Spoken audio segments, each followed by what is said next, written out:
Hello, everybody. My name is Shortline K819, and welcome to not EU4. I know it's a surprise. Uh,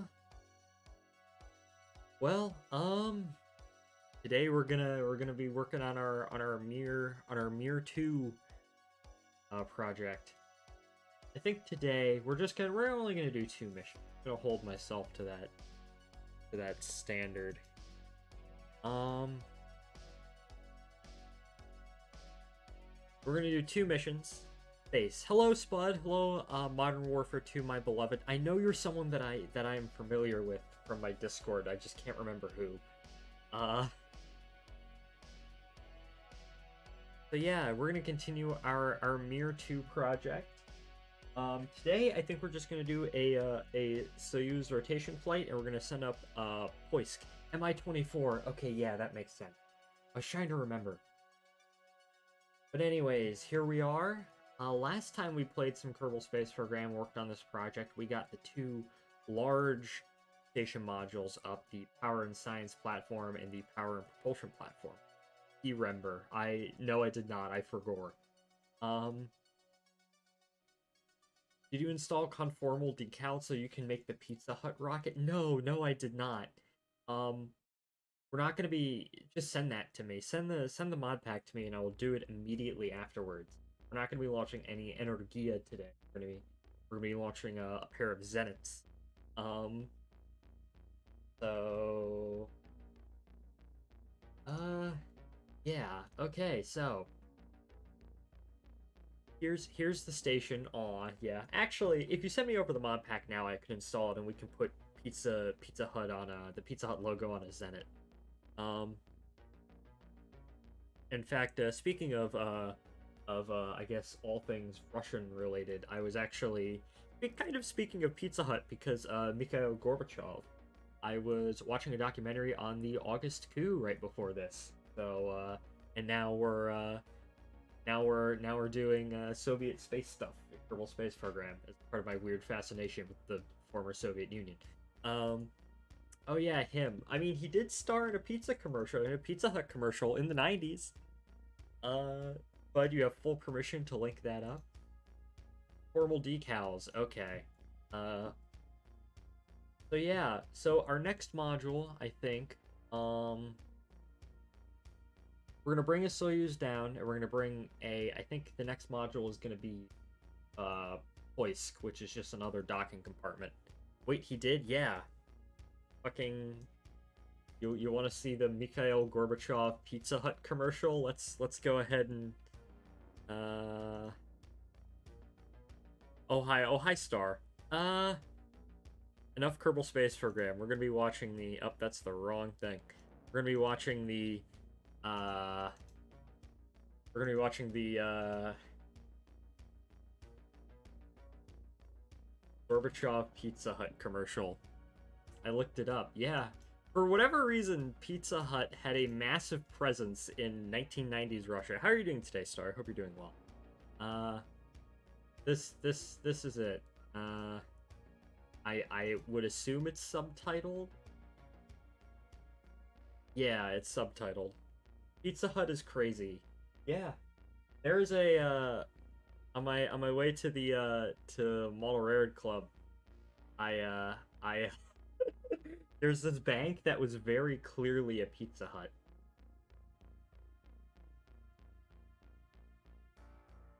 Because of him, we have an opportunity to go to Pizza Hut.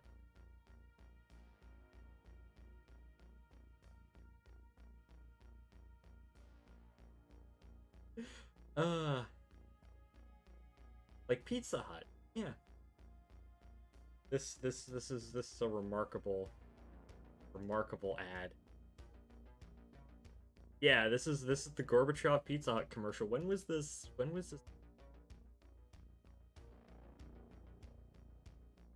Oh well. 90s. That relates to space flight because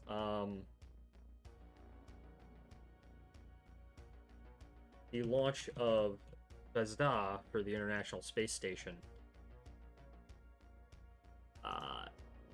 think, had a Pizza Hut logo on the side of the rocket. Yeah, on the side, they put a Pizza Hut logo on the side of the Proton for the launch for Zvezda. Which, I mean, we have Zvezda right here, albeit this is an alternate history where the Soviet Union never fell, so I don't think there would be Pizza Hut. Wasn't Pepsi, but it was crazy. I would join Moderator Club, but I don't think there are any in my area. My 2 Jeep 9s aren't fitted with DCC. 1997, was it? I guess so. Alright, so we are going to go, and I guess the first thing that we're going to do is Pizza Hut Rock. Yeah, Pizza Hut Proton. The first thing that we're going to do is we are going to, first of all,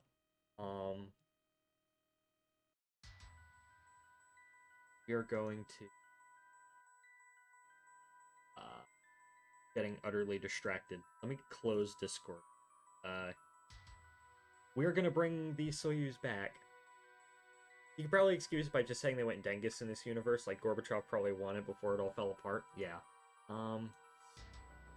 Alright, where is our crew? They are currently... Urbis and Bartgan are currently in Zvezda, but we can just transfer them over. That's what a decade-long war does to a country. It wasn't just Afghanistan. Okay, this may be a hot take, but the Afghanistan did not directly cause the collapse of the Soviet Union. I was actually thinking about this earlier, right? Where it was crazy, but oh, they're all in there. What Afghanistan was more than anything else, in my opinion, was all of the pre-existing problems, internal contradiction, whatnot, that existed within the Soviet Union.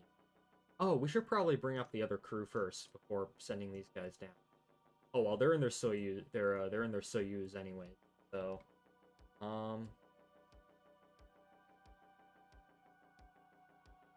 Afghanistan certainly didn't, but it would have happened anyway. The Brezhnev, yeah. All of the, what I'm saying is all the internal contradictions that existed within the Soviet system were kind of heightened and brought to the forefront by Afghanistan. Fact, the final casualties of the SA war was a Hind F. Neat. Goofy Brezhnev. This is indeed true.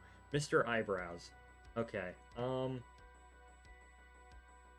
I guess I'm going to install the decal mod, and then we are going to put our Pizza Hut on our Zenit, and we're gonna put a Pizza Hut logo on our Zenit. Let me just go ahead and install that mod real quick. Pizza Hut rocket, yes. Informal decals. Let me just get it off the space dock. I might need to relaunch the game. I shouldn't have to, but I might.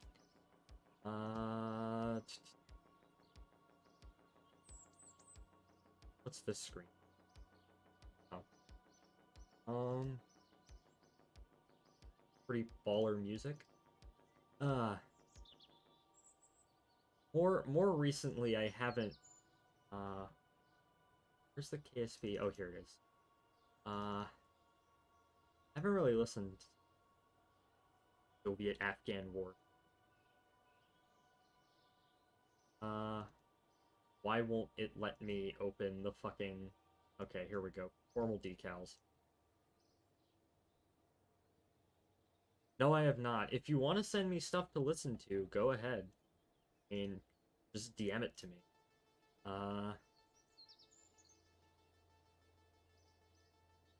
You also need to put the Pizza Hut logo in as in a flag so you can... Okay, hold up. As always, we are getting utterly distracted. Decals game.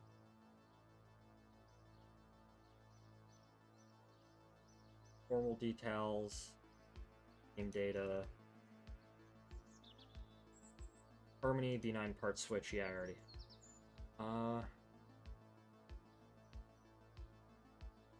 Flags.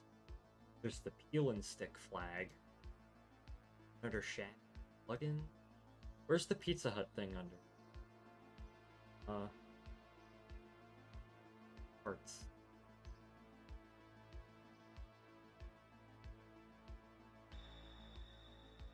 Hold up.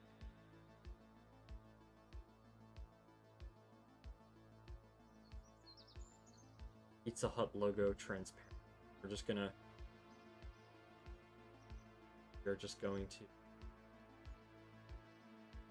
sent it, but poor internet means it takes a decade. I see. Huh?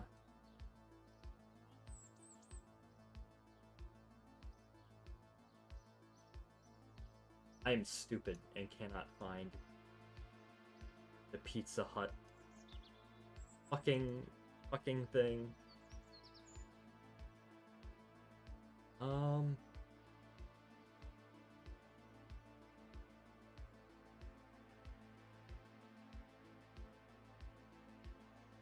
What's the hold up.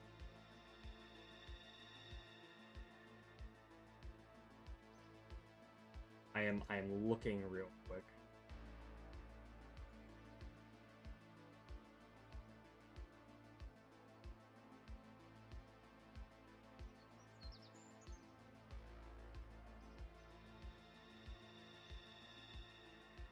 Texture on the D. Let's see. Trying to make a Pizza Hut flag.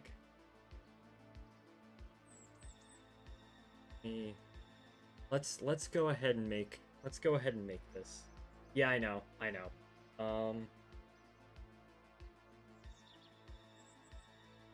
might as well show you what the hell I'm actually. But let's go ahead and make the Pizza Hut logo. We will go into this is the old logo. I guess there's no slogan at the bottom, according to my pictures of the Pizza Hut Proton. Gonna erase this. Nope.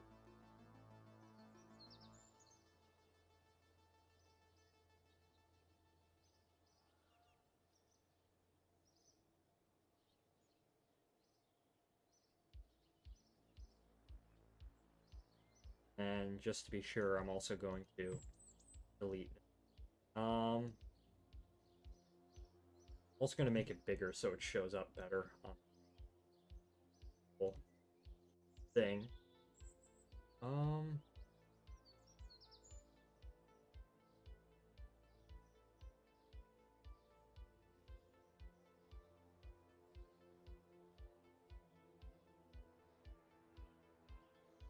Actually, hold up. Nah, because we can just make the flag bigger. And then I'm going to get obsessed over actually centering it. Alright, so resize to 512.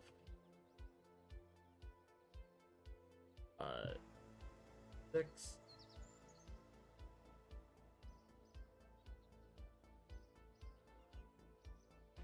There we go. Hold up.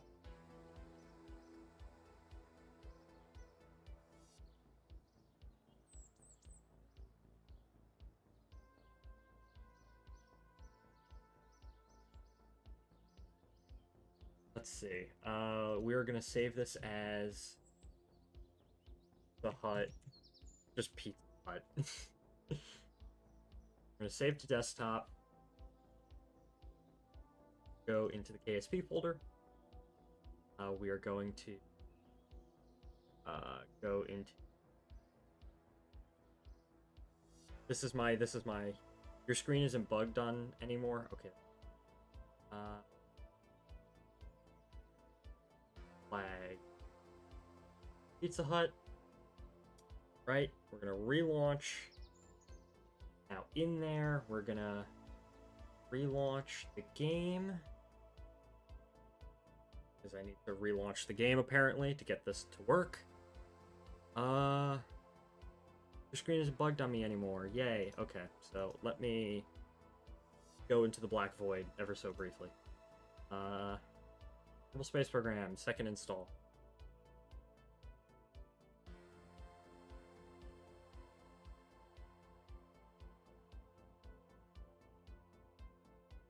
Come on.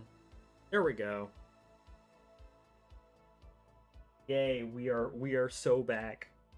We are so jacked.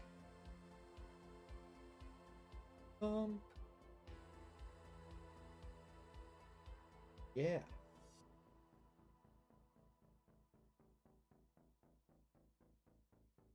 We we are so everyone says that it's Jover, but they never acknowledge that we are so jacked.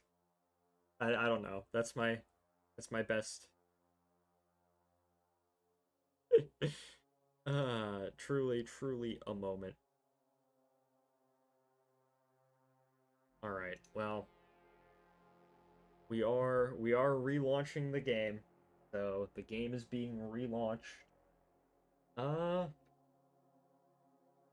we will send up a Soyuz M2-3. We will dock it to the station. Um, dock it to the station, and yeah, we will bring back our previous crew. So you have.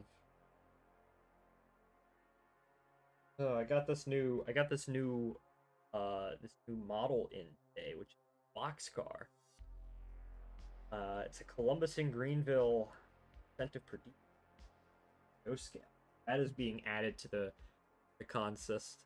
We chose to go to the moon, not because it was Jover, but because we're Barack. Yeah, exactly. Jover. Oh look, Nightbot actually works. Alright, so Baseplane hangar.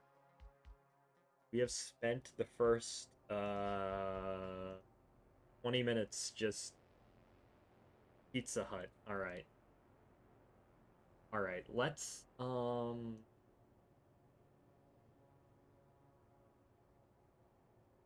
Wait, hold on, let me go into the VAB.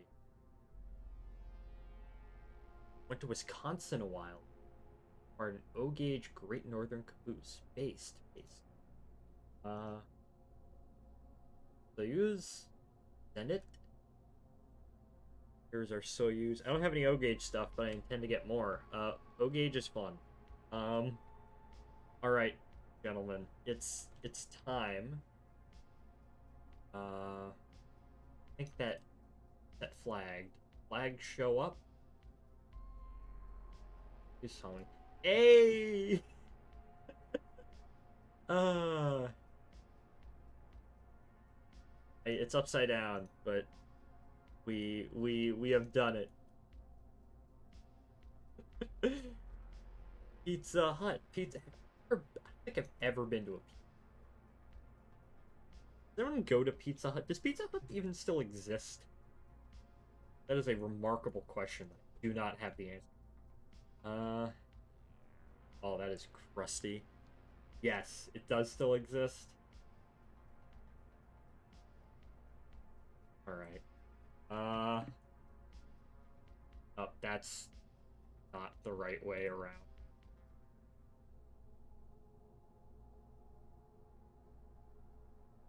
There we go. Wait, hold on. Do I have to remove these from symmetry? And then... There we go. No one out pizzas the Hut. Yeah. Pizza the Hut from Spaceballs? I don't know. Pizza Hut still exists. It's still kind of crummy, but isn't any worse than it used to be. This is true. Alright. I guess we have to recruit more, I guess, Kerbonauts? Cosmonauts? Um, Pilot Donfert is going to be leading this mission. We're going to get Carol, our engineer, and Lismond. It sounds like lizard. She's our scientist. Engineer, well, pilot, engineer, scientist. And this is Soyuz M2-3. We're going to save this specifically as its own craft file because we have the fucking Pizza Hut logo on the side. Hey, the way things were headed in the early 90s, is it still, even if the Soviet Union never fell, you still might have seen a Pizza Hut logo on the side of a rocket. Would allow me to run my HO Terrier if I have it DCC fitted. My club allows you to run basically anything you want as long as it has DCC. Last time I was there, I saw someone running a 00 scale Deltic British locomotive behind 50s American rolling stock. So I don't think they'll care. But all right, the desert launch site. Let us go. Let us salad, as the kids may say. When I was setting up the stream today, I actually debated about whether or not I wanted to stream, but I was like, yeah, screw it, I'll stream. Because I won't be able to stream tomorrow. I asked myself, right, VOD actually broke the program that, oh, come on, why did it go blank? Why is the flag gone blank? Hello, oh, hi, Crimson. Why did the Pizza Hut flag break?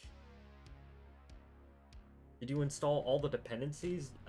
This, I am not using the decal. I have it installed, but not... Pull up. Let me look. Here's KSP. Scripts. Game data. You plug in formal decals. Yeah, I have the dependencies installed. Domino's is at it again, sabotaging. This is true. V9 module manager, shabby, and Harmony 2. Okay, so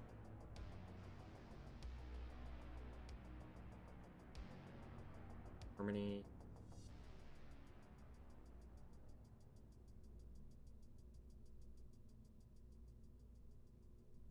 Oh, there's some certain B9 part switch dependencies that are not that I needed to install. Okay. Other than that, I might need to relaunch the game again. Oh well, I guess I am going to save the rocket, but I'm just going to do this the lazy way and just fucking go to Task Manager and end task. There we go. No more KSP. Rip. Go home. Domino's doesn't tolerate other pizza companies selling on their turf. Parentheses, Soviet Union. Hooray for laziness. Yes, yes. uh...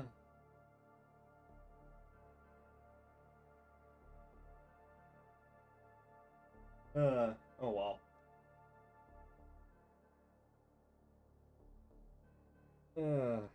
Yeah, I'm not gonna be able to stream tomorrow, but I will be able to stream Friday, so...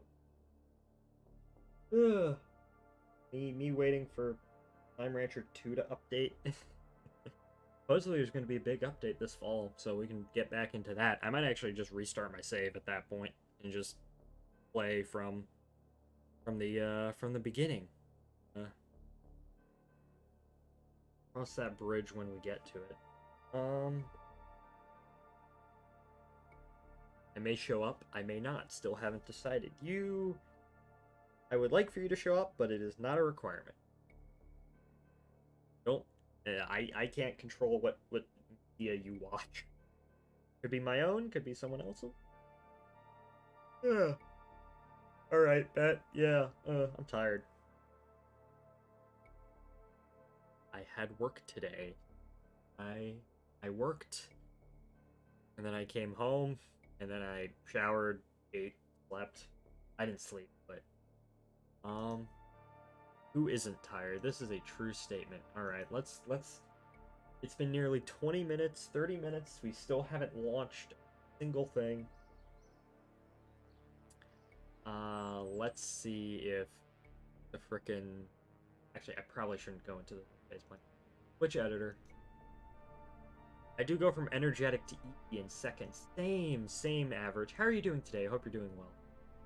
Because the fucking Pizza Hut logo still doesn't work. Hold on. let me take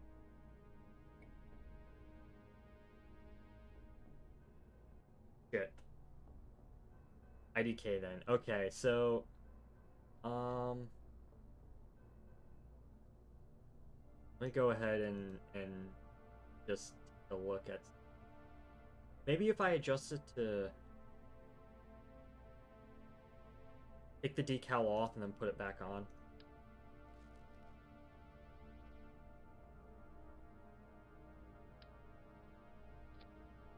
The floor do be calling. This is true. All right, set flag. All right, there it is. Now, of course, this is no guarantee that it'll actually show up because, um,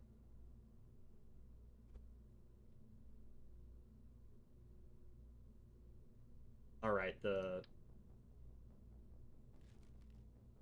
after this, I'll probably read, Nano recommended something to me, so I'll probably go and read that, and then I will, go and sleep. The Pizza Hut from Spaceballs. Yes. You laugh, but there were a couple of cases in the 1990s where the Pizza Hut logo, because Pizza Hut was really big in Russia in the 90s for whatever stupid reason, and they actually put the Pizza Hut logo. They sponsored rocket launches, so if you want to see a Pizza Hut logo on the side of a Russian proton rocket, that was a thing that existed. That was a thing that was real. Uh, Gorbachev was even in the commercial. We actually watched the Gorbachev Pizza Hut commercial at the beginning of the stream because we brought it up. Yeah, we were discussing that earlier.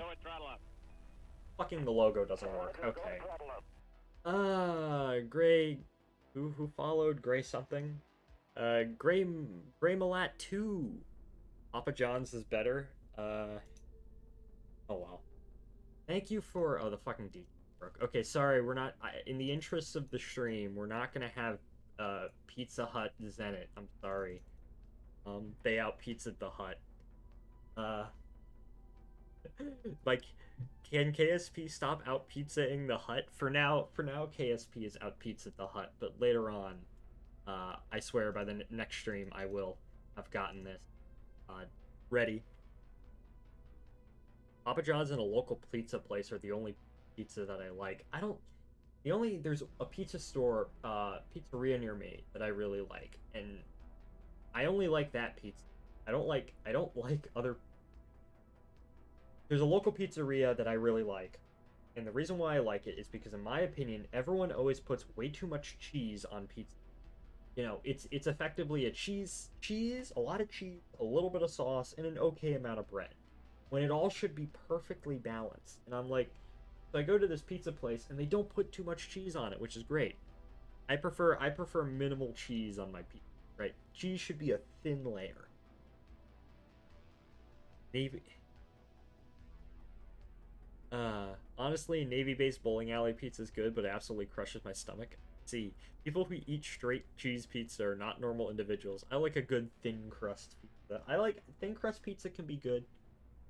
Thick crust pizza can be really good too. Sicilian pizza. Joan Jett says the best pizza she's ever had. You know it's good pizza. My mother worked in radio and got to hang out with her once. Nice, nice. I like edible pizza. Based indeed. Based indeed. Uh, all right. Well, no. My mic has a tent. Hello? Hello? Hello? My mic has a tendency to just disconnect. Pineapple on pizza makes it not edible. I've only had pineapple pizza once, and that's when I went to a D&D session with at a friend's house, and he and his brother ordered pineapple pizza. Um, that D&D group didn't last long though, although more because of COVID than anything else. Oh well. Explode immediately. What the fuck happened to the IVA cam? Well, you see, Spud, for my Soyuz, I have, instead of using the circular module, I have three Mark 1s clipped into each other, so that's why it's causing this weird little thing. Alright, we hear you. Excellent, excellent. Okay, so Ah, oh dear God, yeah. Have you only just noticed this? Okay. Uh, I'd rather put dry spaghetti noodles on my pizza than pineapple. I see. I like pizza. My favorite pizza toppings are mushrooms, spinach. I like ham on it and sausage, and then maybe a little sprinkling of like corn.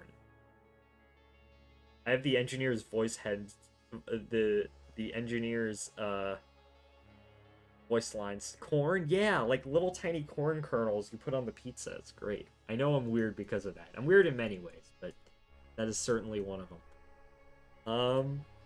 Hey, at least it's not pineapple, okay? What in the hell? What the hell? Me when Chester Stone opens a pizza place. Anyways, okay. We should probably get launching.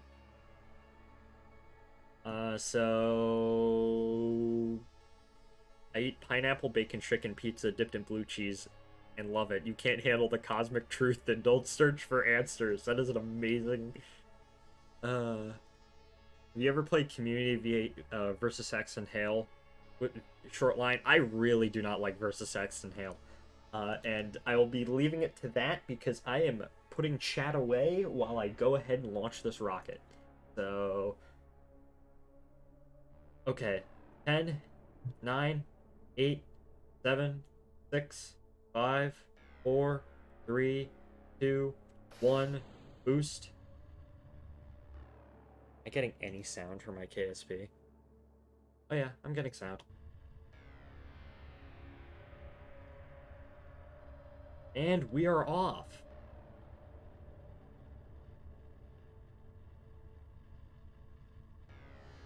Going over the mountains again, as we always do. Always a night launch because that's just how our inclination happened to end up.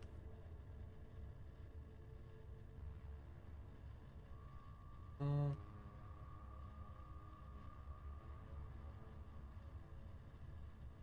all right.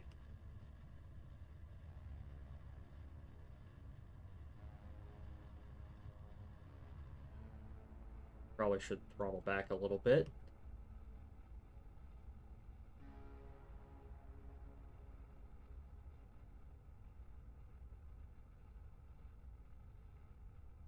Okay. Up. Oh, of course. Gosh, that Gorbachev Pizza Hut commercial is going to be stuck in my head for the entire the rest of the night.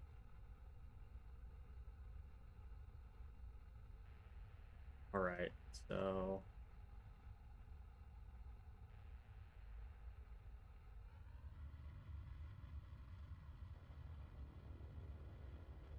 right, we're just going to keep this heading for now. Uh,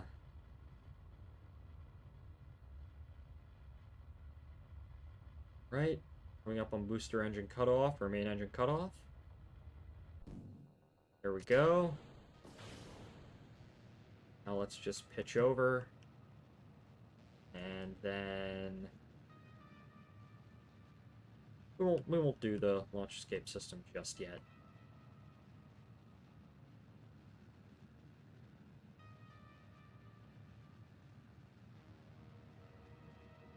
We'll up. We'll jettison it now. There we go. There goes the launch escape system. Oh, that is.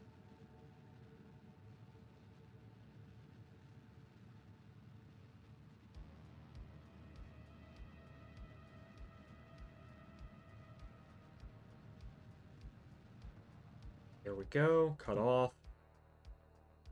I don't know why it zooms us out all the way when we do that. Okay, let me look at chat again. JM Studios. Woo, man can't multitask rockets. This is a true statement. Hello, JM Studios. I don't think I've seen you before. Welcome in. You land on Tylo, it's extremely safe and has a very thick atmosphere. I've done a Tylo mission before. I went to Tylo. I didn't come back from Tylo. I hate the backseat game, but if you want to keep your ascent more efficient, lock the program and throttle to keep your time out over apoapsis. You hit 2,100 kilometers. Okay. Alright, gonna do other stuff. Take care. Thanks for joining in, Spud. Generation Zero. I have not played Generation Zero. I don't even know what Generation Zero is. Bro hates giving help. I do. I don't. Uh, this is my first time here, so apologize for advance. A person. I'm not. If you want to give help to me, that's perfectly fine. I'm not the. I consider myself, despite having played this game for over 10 years, I still consider myself a remarkable casual at it, which is why my Ascent and Rendezvous all still suck. Um, it's also kind of difficult to chat and fly orbital mechanic stuff at the same time, so... Oh well. But I don't mind people helping out as long as they're doing it in good faith. Alright, getting our relative inclination down.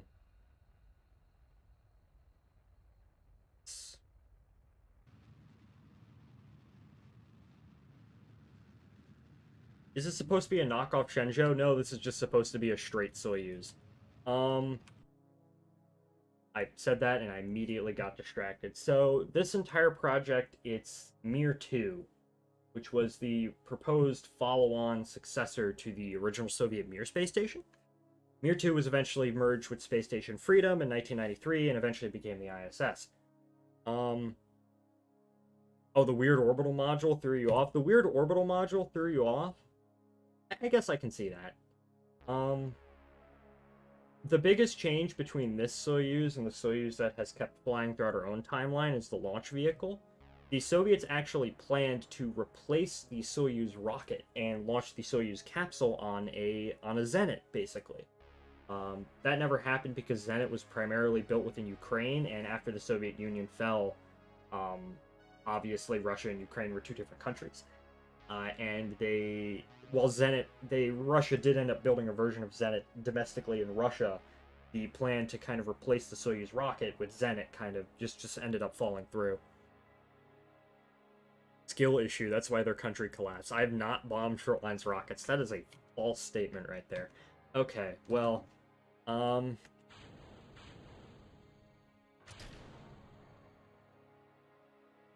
I don't know if Ukraine is going to be separate for much longer. You could be saying that for you could have said that.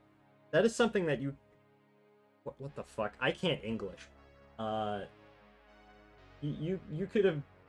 That is something that you can say now, and you could have said for about a year and a half, or maybe all the way back to 2014. Who knows? But Soyuz is Soyuz. It's cheap and it works. Yeah, this is why. And if you're a cash-strapped country like Russia, after the Soviet Union fell, you can't really go around replacing all of your existing launch vehicles, despite the fact that you had previous plans to. Alright, let's go ahead and run. That's a military analyst said in February 2022, and look what happened. This is true, this is true. Ukraine is doing oddly well, but then again, they are hella Western-backed. This is true. Still hasn't ended, though? Listen, I have my own thoughts, but we'll just keep those. I would say, because I generally like to keep this without any politics, but as I said, former Soviet Union is of particular interest to me. It's a particular fascination of mine, so plus it's not like American politics, so I don't know how many people are going to be upset. Alright, let's actually focus on getting a not shit rendezvous. So let's go ahead and...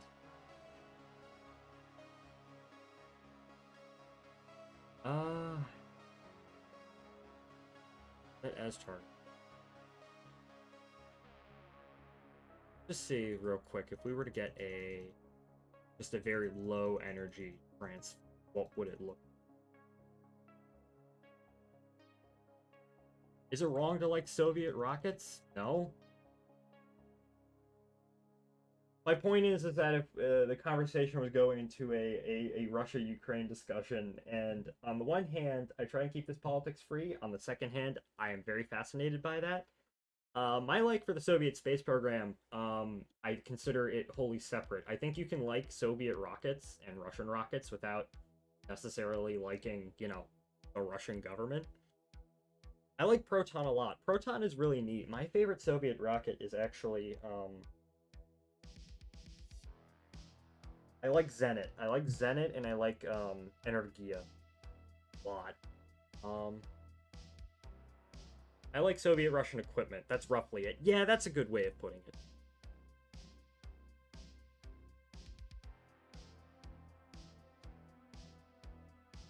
Uh, oh well, oh well. Zenit is good. Energia is very good. Yes. Um, for this, uh, for this, um, 4 days. Oh well, I guess we're gonna be waiting for 4 days. Not that long, but obviously Soyuz can get to the station, the actual station, like 3 hours. But I am too lazy to use any actual fuel to get a quick rendezvous, and I'm not good enough to get a quick rendezvous. So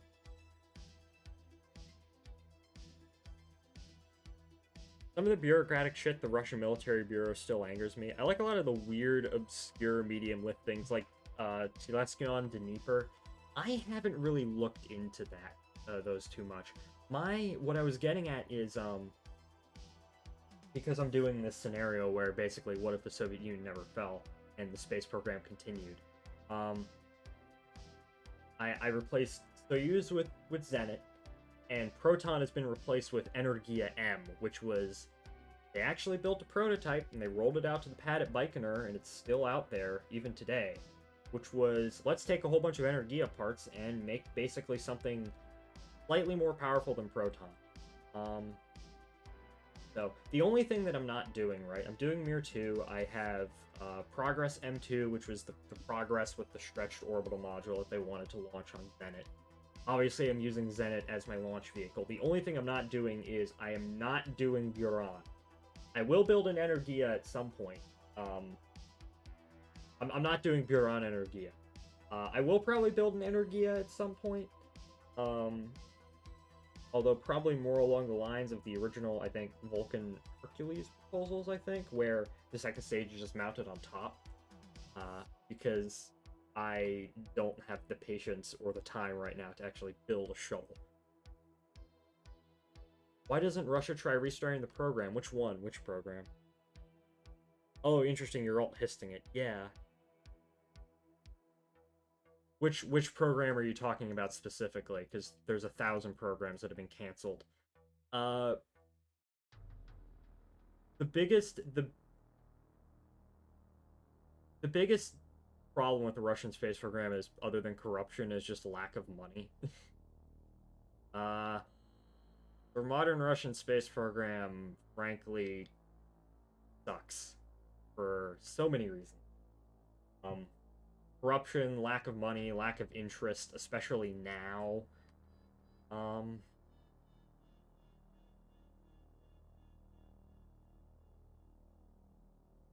the rocket you mentioned earlier, Energia M.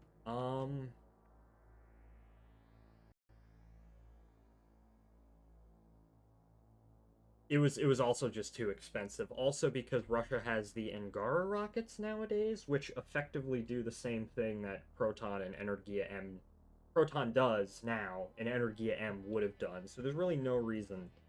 Um, I'm pretty sure the Russian space program would love to have Energia back, Energia and Energia M, but as I said, lack of money, and Energia is stupidly complicated and stupidly expensive, but it can throw a lot into space. So, third example, political corruption is T-62. Not too familiar with that one. I'm more on the space hardware side of things than on the military hardware.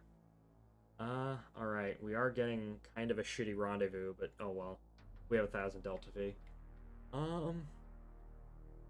Flying and chatting at the same time is, it's definitely a skill. Uh, so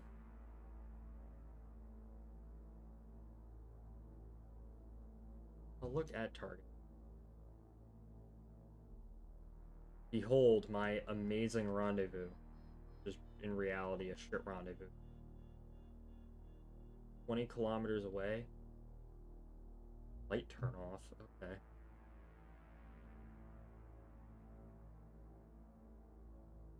Updated T-54, T-55 that was a little longer and had like a 15 millimeter. I see. Um,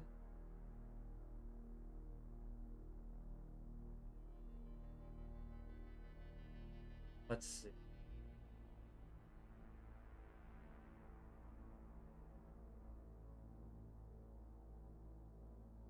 Point towards the. Yeah, I know it's a sloppy rendezvous, but we're gonna get there. So, eh. Oh, I unplugged again. Hello.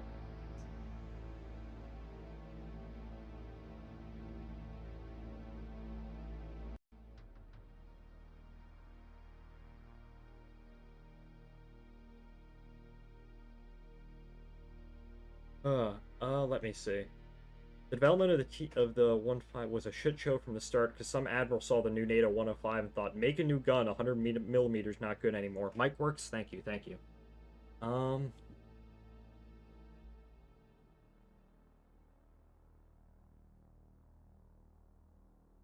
yeah, Mike was just fine. Yeah, okay. Something that I've noticed, right, and this is true when it comes to Soviet space program, and I'm starting to get the feeling it's also true when it comes to Soviet military hardware, where the United States or NATO, they make something, and then people within the Soviet military industrial complex or Russia freak the fuck out, right? And they basically say, we need to have the same exact thing. And then they make it. And it's very hit or miss of whether or not their own version is good or gosh awful.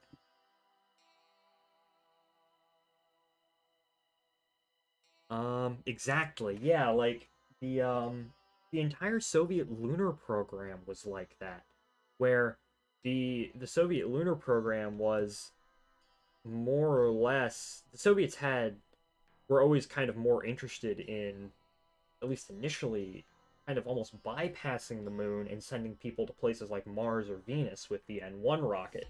That's what Korolev wanted to do. However, when the lunar program, when the we started up the Apollo program, well, Apollo program actually predates the lunar goal by a couple of years, but when we had the lunar goal established and Apollo became the program to do it, the first of all, the Soviet Union and the Politburo didn't think we were serious. And then when it was revealed that we actually were serious, they basically rushed to put together a program using the N1, which the N1 was not initially designed to be a lunar rocket. Um, Korolev just kind of shoehorned it into that role. And, well, the whole history of the N1 and whatnot has been told many times before. But I guess an even bigger example would be Energia Buran. We started to work on the space shuttle, and the Soviet Union, um, as I said, once again, the Politburo looked at this thing and they basically said, you got rid of the Saturn V for that? They also looked at the economics of it and said the economics of the space shuttle don't make any sort of sense. And they basically concluded that they knew that the U.S. Air Force was heavily involved within the program.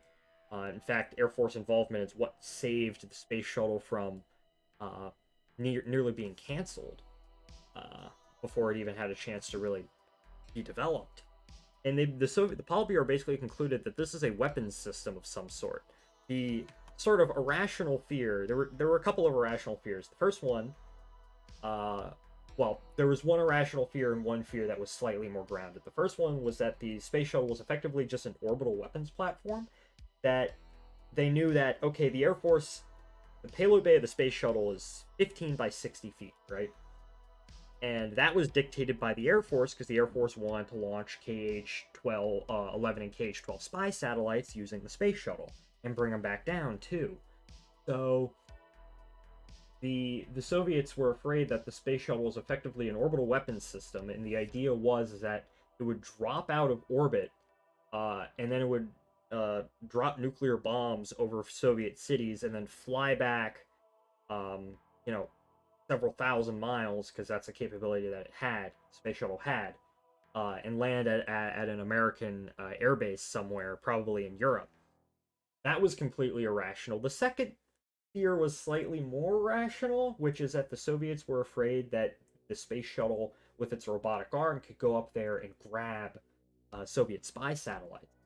Um, Now, the space shuttle did have the capability to obviously bring stuff back down, and there were plans to launch um, spy satellites and also bring spy satellites back down using the shuttle in single orbit. So they would launch, rendezvous on the first orbit, capture the thing, put it in the payload bay, close the payload bay doors, and come back. And it would just be a single orbit mission. Those were plans that the Air Force had for the space shuttle, and the space shuttle was capable of. Never flew that mission though, but it was capable of doing it. And the Soviet Union saw that and basically said, "We need our own shuttle. We need our own shuttle." And I think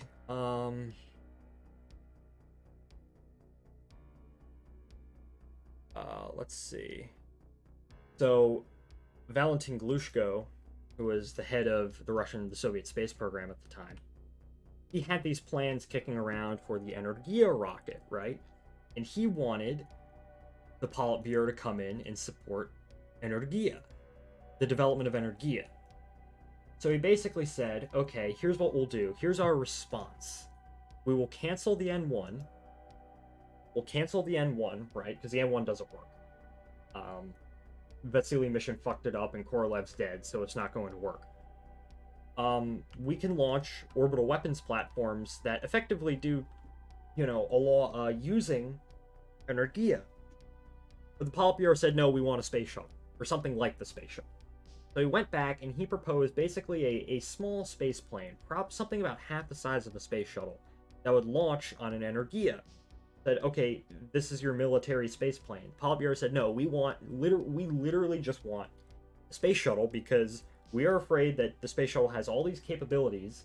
We don't exactly know why they're building this, but the capability suggests it's some sort of military platform. So literally just build a shuttle. So Glushko, who had the plans for Energia kicking around, Energia was his own moon rocket. What he basically did is he basically built, Buran isn't exactly a shuttle clone, but it's close. And he effectively strapped to the side of his moon rocket Energia, and that's how Buran Energia came to be. So quite crazy how the Soviets went insane over a lot of NATO stuff. Yeah. Doesn't just apply to military equipment, applies to space flight as well. Okay.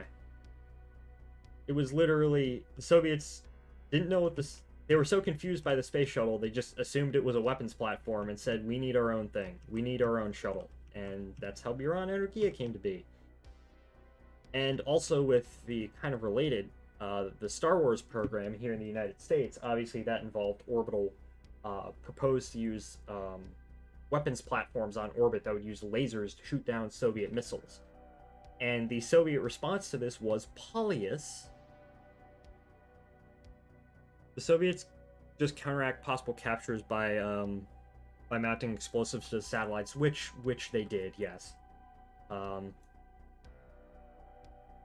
The Soviets were afraid of the American Star Wars program and these laser satellites, so they built Polyus, which was a laser particle accelerator, basically weapons platform, and they launched it on the first flight of Energia. Didn't make it into orbit because in order for them to mount it on Energia, they had to mount it upside down. So they launched it, and when it came time to actually deploy Polyus, it had to flip over and then fire its engines to get into orbit. But it didn't flip over. It just fired its engines backwards and it re-entered. So, of course, the space shuttle did have military applications, just nowhere near what the Soviets thought those military applications were. The military applications of the space shuttle were more you can deploy, bring back, and service American spy satellites. Soviet spy satellites, I'm not too sure. At most, 1980s lasers could disrupt infrared equipment but nothing all that scary. Yeah, yeah. Okay. So, enough talking. Let's actually go and actually dock this stupid thing. Dock our Soyuz.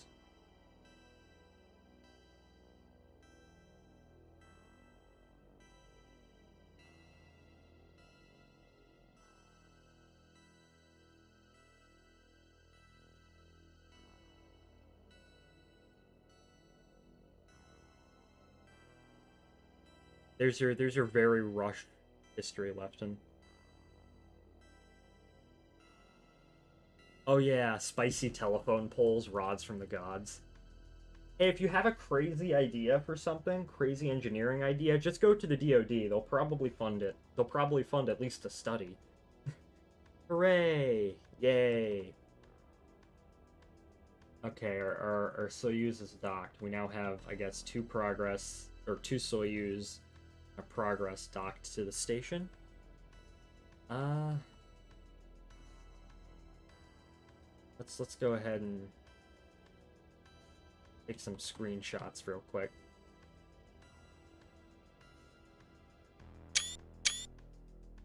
Here we go.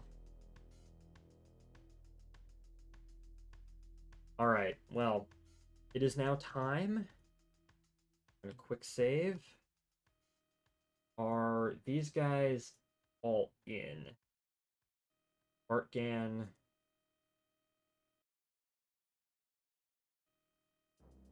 Val, Urbis, Artgan. Okay, so they're all in there.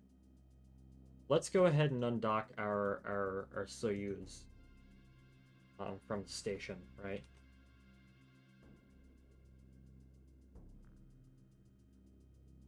Uh,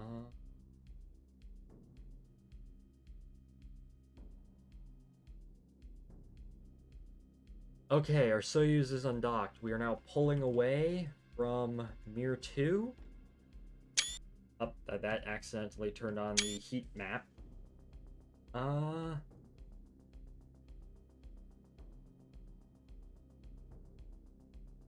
And then after this guy comes back, we will go ahead and we will reposition. Okay, we can go ahead and we can reposition the Soyuz. You made sure to put a parachute on that, right? Yeah, I have parachutes. Uh. Interesting music. I put on like this synthwave playlist. This royalty-free synthwave playlist that I knew I hadn't listened to before. But, alright, well, what we're gonna do is we're gonna go ahead, because we need to free up this docking port for, actually, no, the docking port down here is what we need to free up, which is already free. We're gonna go ahead and we're gonna reposition our, this Soyuz over to here. The other Soyuz just slowly floats away. Switch to orbital mode. I love space stations. Space stations are really neat. They're fun to build. I should, maybe next project we'll do like a space station or a Mun base or a Minmus base out there. Okay. Alright, so no one's currently on the station. So the station is free flying. That would be cool. Yeah, I've done stuff like that before. My old YouTube series, Shortline Space Program.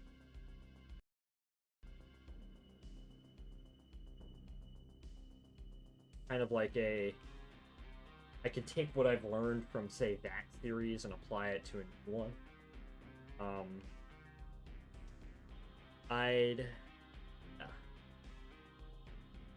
build like a big space station out in or maybe we could build it out at a place like Dune. That would be quite a challenge. Build out a whole bunch of really neat infrastructure out at Duna, where you have a space station that's kind of orbiting Ike. I would watch that. Yeah, okay, so what you could have is you could have a space station that's in like almost like a series of stations, right? You have one in low Duna orbit, right? and it would be combination fuel depot, combination like waypoint for, and there would be a lander, a reusable lander that would go and would land on Duna. It would land at your Duna base. At the Duna base, you would have a rover which you could use to drive around. And then out at Ike, which is Duna's moon, over there you would have a refinery, and you would have landers that land on Ike, drill for ore, go back up to the station, they refine the ore there, and then they go ahead and they take it back to the fuel dump around Duna orbit. Um, so yeah, basically a checkpoint. Not only would the Duna station be a checkpoint with the Ike station and the Ike fuel system, I don't have to worry about bringing fuel over to Duna. I would just, in these long missions, I could just set everything up to be self-sustaining over, at least fuel-wise, over at Duna.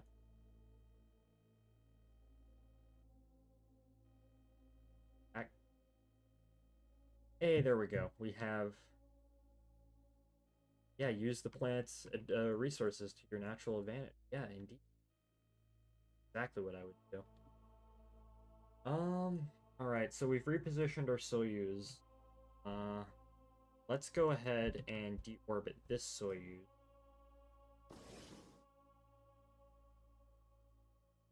And as I said, I've done stuff like that before.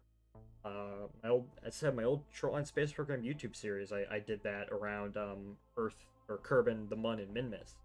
I wasn't a very efficient system, but I did do it. Excuse me, I will be right back.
Hello? Well, I'm back. Sorry about that. Just had to do a quick chore. Okay. Yeah. Howdy. Hello. My dog is now in my room. Uh, okay. Let's go ahead. Why am I not?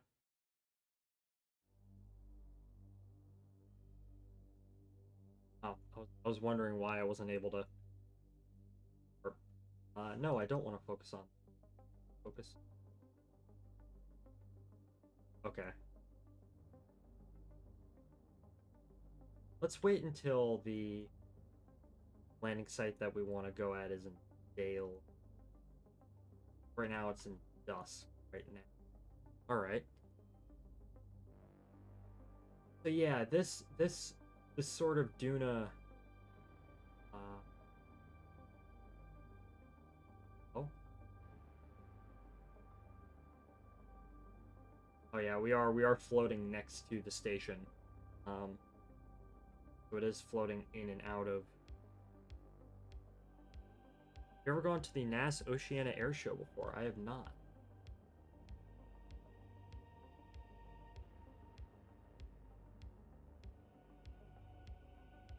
Let's.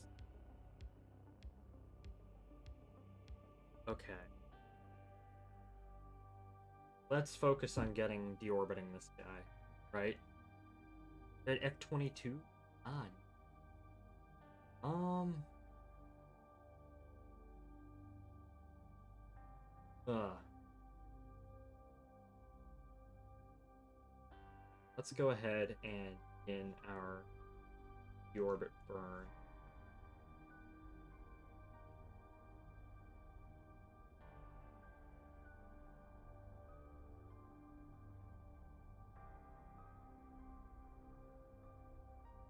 So this. I'm trying to think. What vehicle about this Duna self-sustaining Duna architecture, which is it's going to require a lot, but I think it's a lot that we can do it. Um, so I would need obviously I would need some kind of for the low Duna orbit way station. I would need a lot of space to store fuel. Some sort of place to hold the Kerbals, so kind of a crude segment. Um, Obviously standard stuff like power, radiators, stuff like that.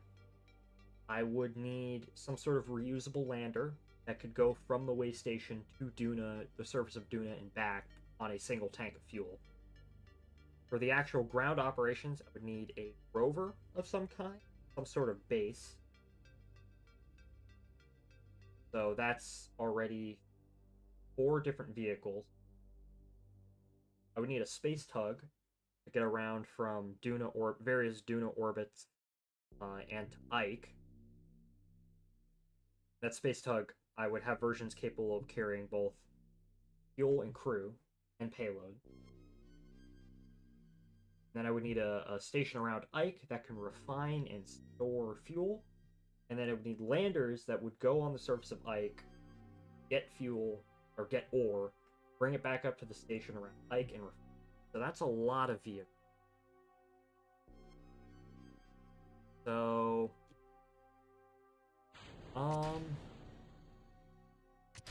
oh, fuck. Oh well. Bonk. There goes our orbital module, our service module.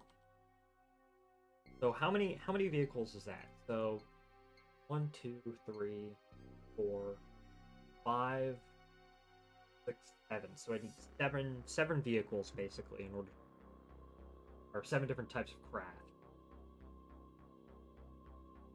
Base, rover, Duna ferry, Duna station, base tug, Ike station, Ike, Ike, or ferry. So that's at minimum 7. Have fun getting all of that to Duna. Well, okay. Here's the thing. I don't need to get that all the way. I don't need to get that all to Duna at once, right? initially, the only things that I would really need strictly necessary to get it going are I would need the space tug, which, okay, that's relatively easy. I would need the Ike station, um, and I would need the Ike lander. Once I have that, then the rest of it is relatively easy to get because at that point you already have all the fuel you need out of it. Space tug, uh, we can design it so it's not just for getting between Duna and Ike, but between Kerbin and Duna. So it is gonna be quite extensive, but I think we can do it. And yeah, it'll be extremely time consuming. The flying, I mean, in game time, yeah, but probably the bigger, more time consuming aspect of that is actually going to be building all of these craft pods. Building stuff in KSP always takes way more time than flying it. Flying is the easy, because you know orbital mechanics don't change. Um, the requirements for your spacecraft and your various designs do change. So I think I can do it. Yeah.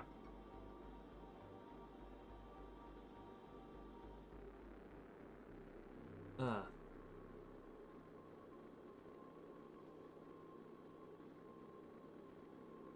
yeah, that'll probably be the next project after this in terms of KSP. And the Ike station.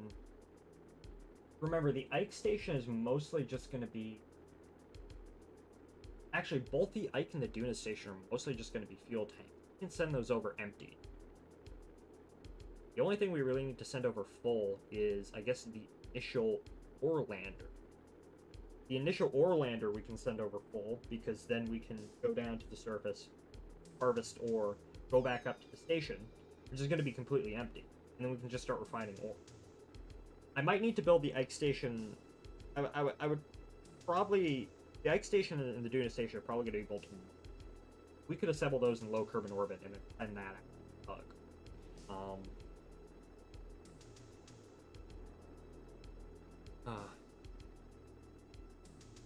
My Kerbal projects are weird. On one hand, I have a stock save that I want to go interstellar in, but then there's a Jupiter mission that I want to do in RSS-RO. But the current holdup is the bowl thrust curves are wrong, and most guidance algorithms straight up hate SLS. I see. I mostly just stick to stock. I have dabbled around in some mods, though. I stick to stock with some stock-alike mods. The last big Kerbal Space Program project I did before was a semi-grand tour. I went and I basically designed a craft that was sort of like what we're talking about now, except it's all one craft, where it's a craft with a surface lander that can land on planets and an ore lander that can also, well, land on moons, collect ore and bring it back up, find it into fuel. And I went to Minmus, Duna, Ike, Jewel, and Lathe in a single mission. I don't think I ever made it back with that one. I probably, because I just kind of got bored of it. The project before that, I don't even remember what it was. The state project? I don't even remember. Yeah, that was all streamed, too. If you want to watch how that saga unfolded, that's on the YouTube VOD channel. I forget what the project was before that. It was some sort of station project, or was I don't even remember. Yeah. Oh, the previous big project before that was basically what I'm proposing with Duna now. Except I was doing it in the Urban Mun system. I probably have that saved. We could go check it out once we get it. once we get we'll get Poisk up there. We'll call it a night on the MIR-2 project, and we'll go and poke around some of my previous saves. Oh, that's what it was. My previous project before the Grand Tour project was a Mars Direct recreation, which I didn't stream, or I recorded it, but I didn't stream it. I didn't never released any of it out to the public in terms of videos, even though I did record the whole thing. That's what happens to me. Back in April, there was about 5 weeks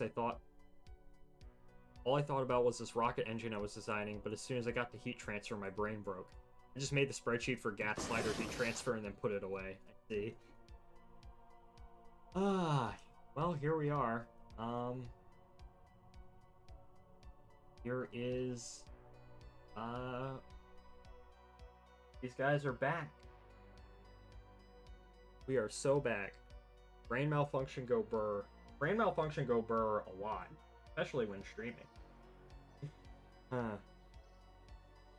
Alright, well, let's go ahead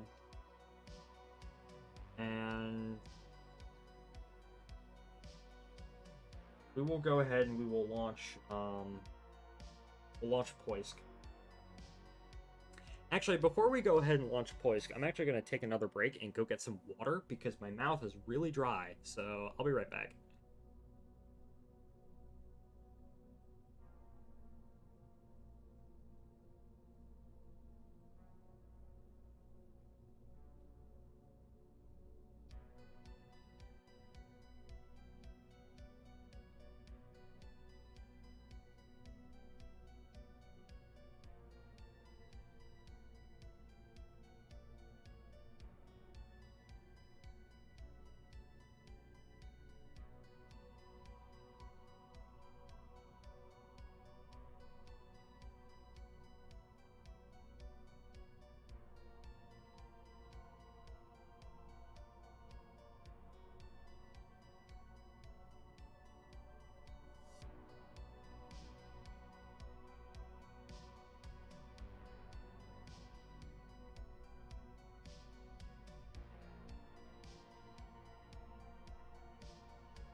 Hello, I am back. I'm gonna go head out. Have a good night. Thank you, NW2, for joining in as always. Thank you for watching. Let's see. All right. Well, let's go ahead. First thing I'm gonna check Discord.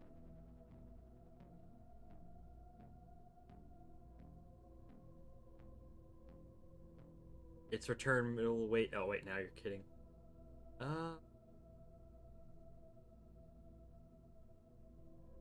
Yeah, we will. A lot of people have been sending me shit Discord, so I'm checking. I will do that. Alright, well, we're gonna be launching Poisk now, which I'm gonna go into the Peers craft file and just modify one flag Poisk.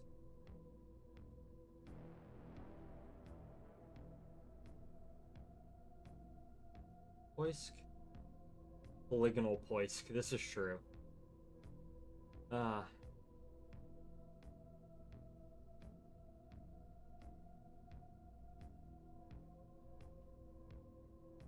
And that save desert launch site.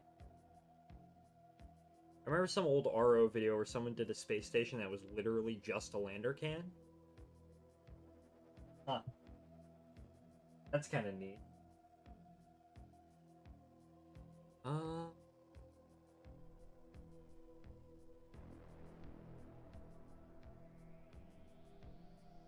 Alright. It was just called Outhouse. That is amazing. Alright. Oh. Go ahead.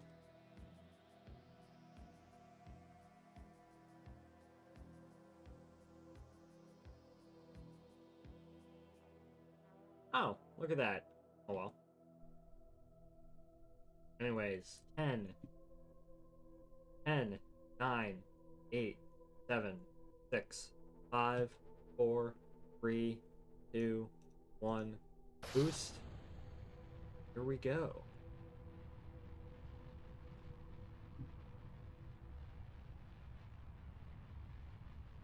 Try and focus on real quick. So get rid of that real quick.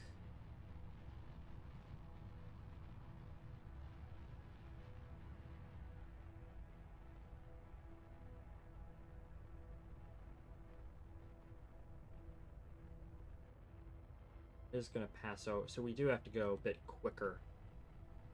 Go into a lower orbit, catch up to.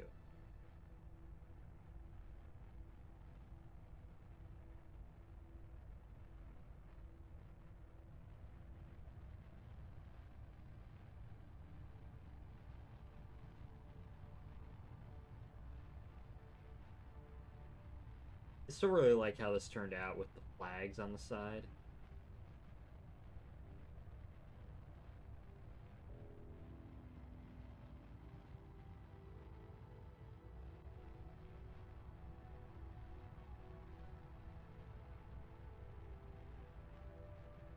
I still don't like how this 10 has a tendency to wobble, but do. On.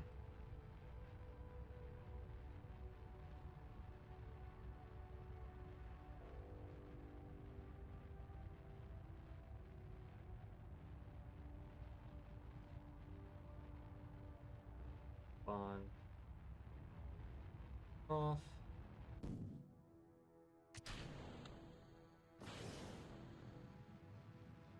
Let's go ahead.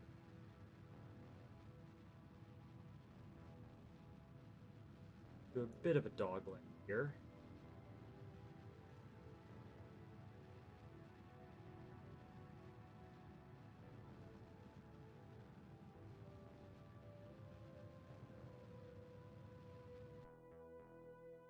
Go. Play the fairing. Let's say Poisk, right? I did change. Yeah, I did. Okay.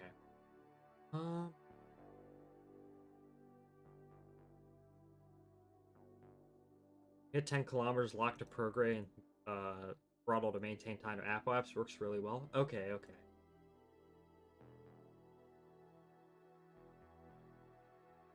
Don't want Fizz Warp. Oh, because I'm still in the atmosphere. Yeah, Fizz Warp is, probably shouldn't do Fizz Warp. Mainly because it causes a memory leak, but also it makes your ships unstable.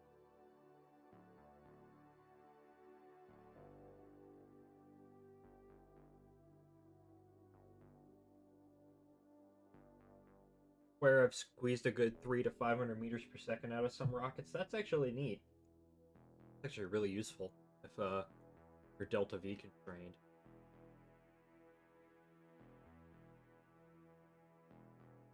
course, I am not Delta V constrained, but uh,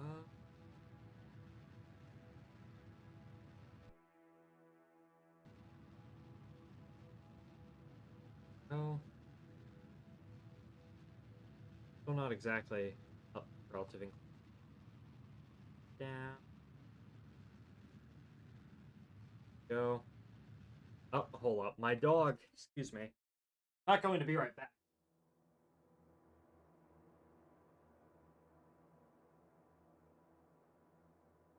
My dog was in my room and he wanted to be let out, so is he actually gonna go upstairs? No, he is not. Okay, which means he's going to come back in. So I'll just leave my door open for.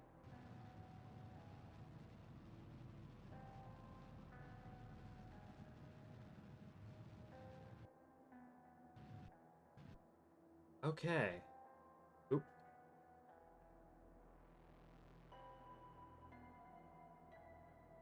That as. Let's just see. Oh, okay. We just need to orbit around a couple. Excuse me. I will be right back.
Hello, I am back.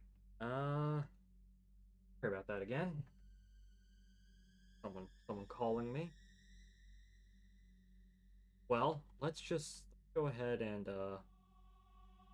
just warp around a couple of times.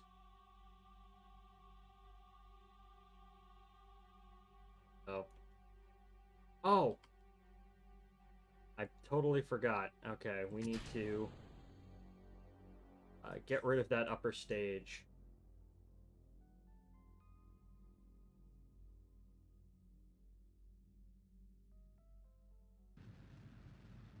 Go. That'll go ahead and just deorbit itself. But us right now, we will continue to warp around. I don't know what my dog is doing, but he's digging through the pillows.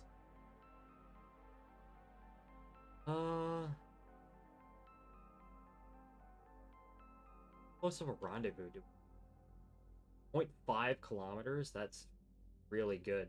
It was a really good rendezvous. Gosh. Look at target. Alright.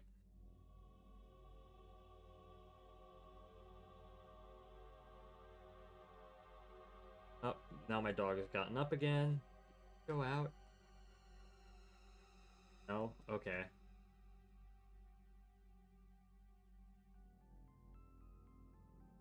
Alright. Here we are. Like, no fuel to get here.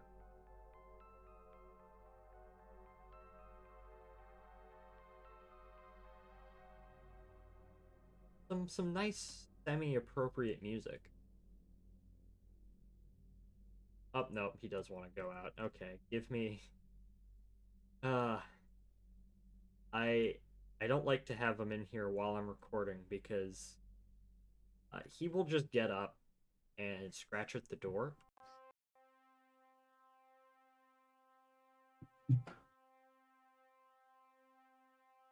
Hello? He will just get up and he'll scratch at the door.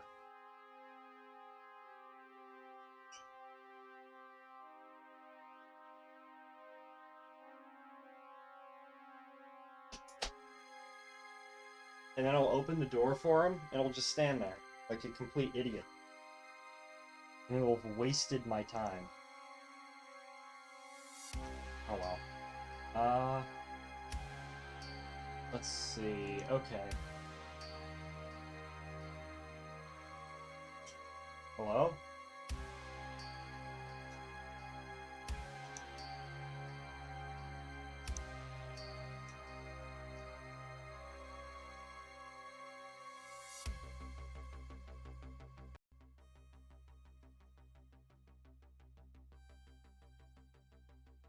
I guess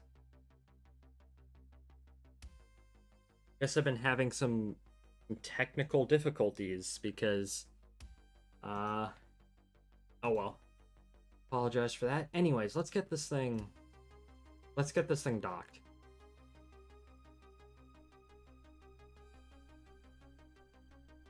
Let's go ahead and get this module docked.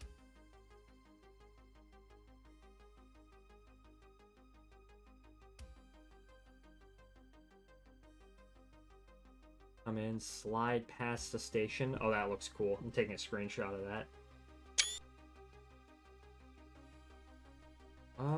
We are on the wrong side, though. We do need to be on the other side of the station.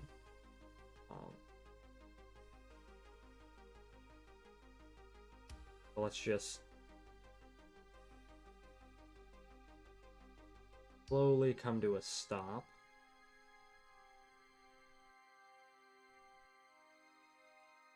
That's cool. That's cool right there. Okay, so we want to dock right there.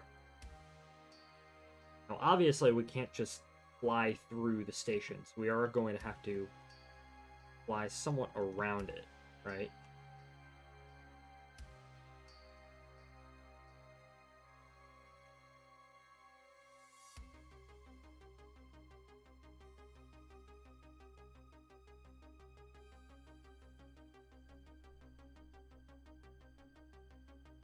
Right?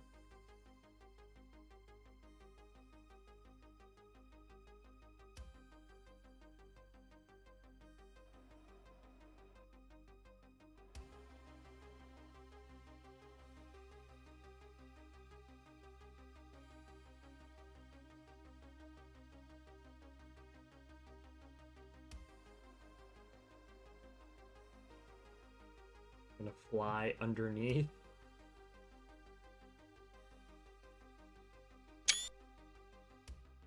Good night. Thanks for the stream. Thank you for joining in, Star. I hope you were doing well.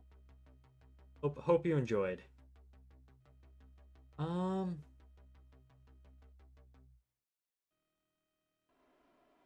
Uh, okay.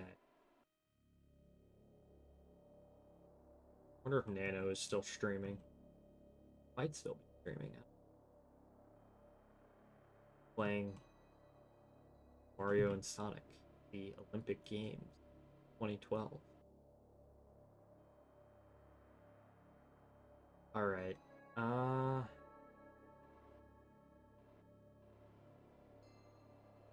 Alright, here we are.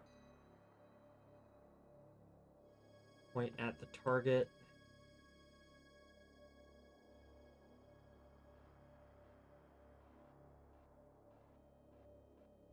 Up a little bit.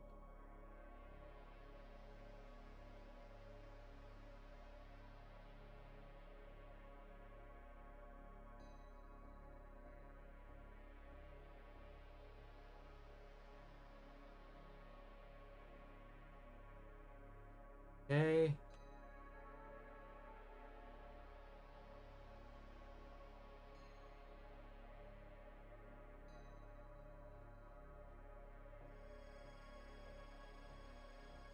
Want to slide backwards.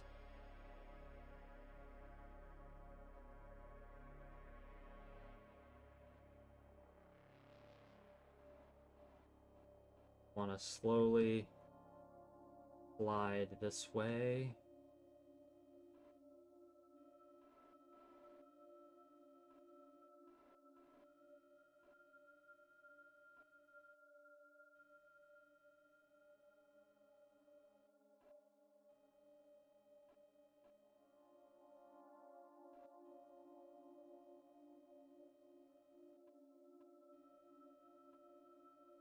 There we go.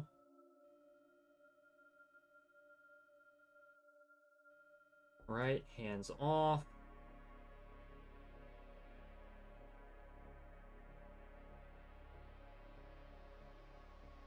Plunk. There we go. Okay, Poisk has been added.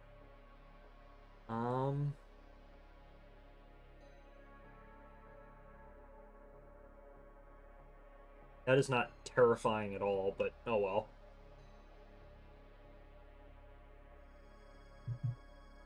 I will. Okay. Undock. Now we will bring this away from the station. Oop. Go ahead and deorbit yourself. Whee! Look at it go! Whee! Bye! Clunk. Alright. There it goes, never to be seen again. Alright, Poisk has been added, yay. Okay, the first thing that we can do is camera. I'll go ahead and I will torque disabled, toggle torque disabled. Turn off all the lights on the station and then turn them back on. But okay, so that's step number 1. Step number 2 is to reposition our Soyuz.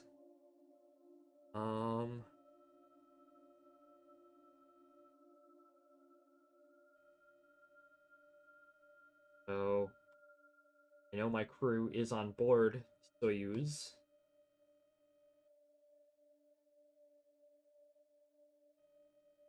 Set as target. Nope, don't want to back towards the station.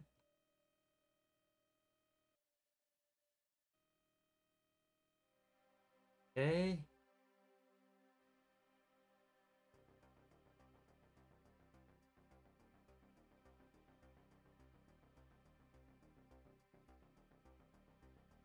No.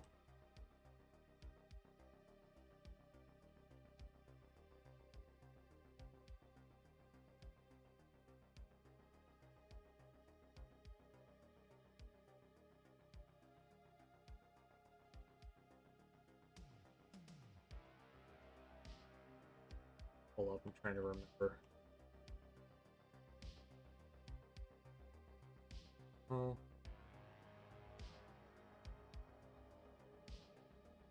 Point this way.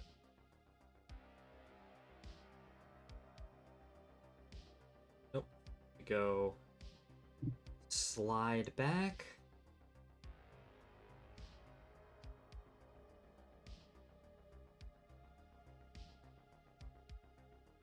Oh, this is looking really nice.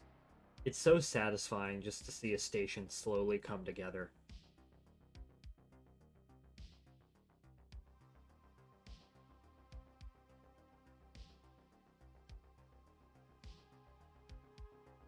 Right. Stop. Up. Nope.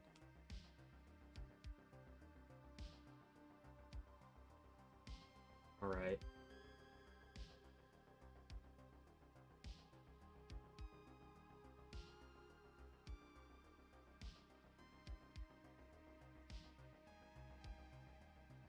Slowly slide.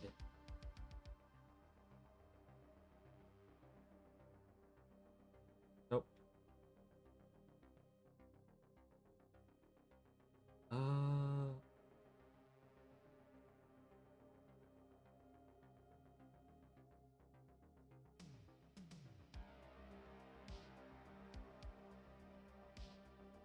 Okay.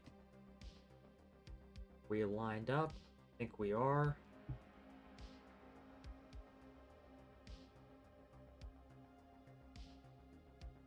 Maybe.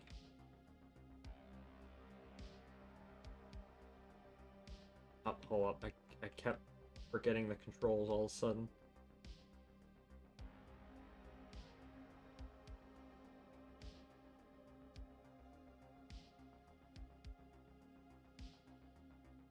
Here we go.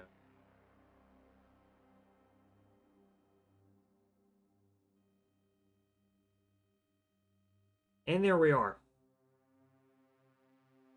We are docked. Okay. All right. So, welcome aboard. Well, you've already been aboard. Wowie, yeah. Welcome aboard. Let's go ahead and transfer the crew over. The third crew. Occupy MIR-2.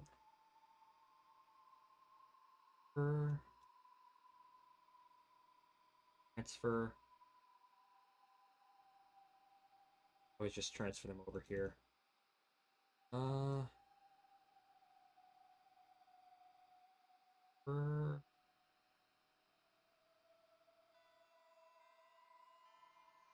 Transfer. The Kerbals sitting aside of the sun, they are so bright. Okay, so the reason why the Kerbals are so bright, well, they're not bright anymore, but the reason why they were bright before is because aboard my Soyuz, I have, the way I set up my Soyuz, it's basically 3 lander cannons clipped into one another. And the IVA sort of glitches because technically there are 3 IVA views, like, right inside of each other. That combined with the copious amount of lights aboard this station make it look like the Kerbals are sitting not only within each other, but within the sun. So, all right. So yeah, that's what we've uh, is that our other craft? Yeah, he is re-entering. But yeah, that's what we did. Oh, welcome in, PO Boss 98. You kind of came in at the end of the stream, but yeah, that's all I wanted to really do today. We did our rotation flight. So what did we do today? Well, we tried to get a Pizza Hut logo on the side of a rocket, which did not work. We did a rotation rotation flight. We brought up a new crew, brought the old one back down. We launched, I guess, one small new module, which is Poisk, and then we repositioned our Soyuz. And I like that method. Squeeze them together and bake them with an easy oven.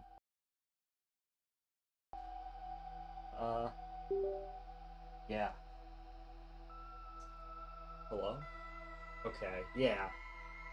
I don't know why, everything just suddenly went silent.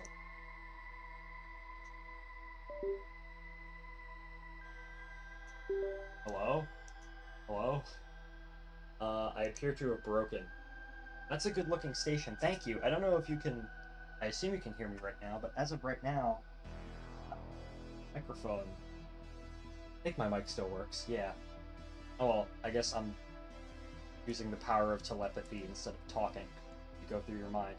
I can hear you. Good. Thank you, PO Boss. It's MIR-2, which was the planned follow-up to the Soviet Mir space station that I am building. We're more than halfway done. The next, I think we have four modules left. We have Unity, or not Unity. We have Zarya, which is going to go right here.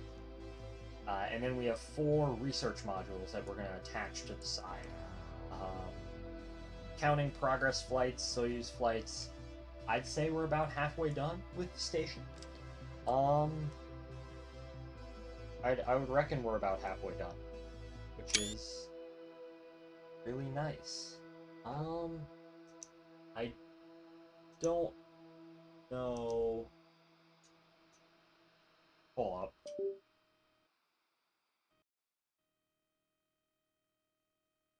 Okay. I don't know when the next. Oh, they're now it's getting input. Okay. Oh yeah, next stream will probably be Friday. We'll probably play some EU4, but after that we'll get back to Kerbal Space Program and we'll continue to work on this. So yeah, we have I'd say we have probably about 8 flights left to do in total because the actual station flights are maybe 8 to 10. We have 4 more assembly flights. And then the next thing I want to do is probably bring up a new progress. Probably dock it right there. And then we'll bring up the actually what we'll do is we'll bring up Zarya, the next a kind of core module. Same thing as this basically. We'll dock it right there. Then we'll bring up a new progress, and then we will start putting on the research module. Okay, so let's get some pictures real quick. Let's get some pictures of this thing.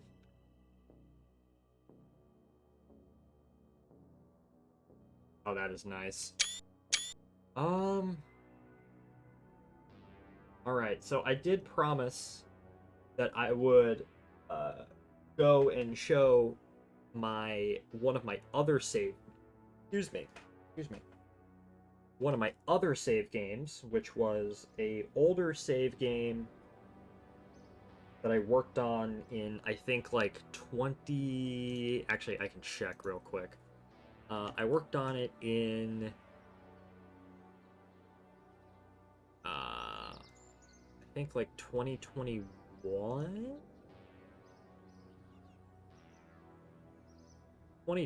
2020 to 2021. And if you want to see that, I will toss the link to the YouTube series that I made in the description. The chat. So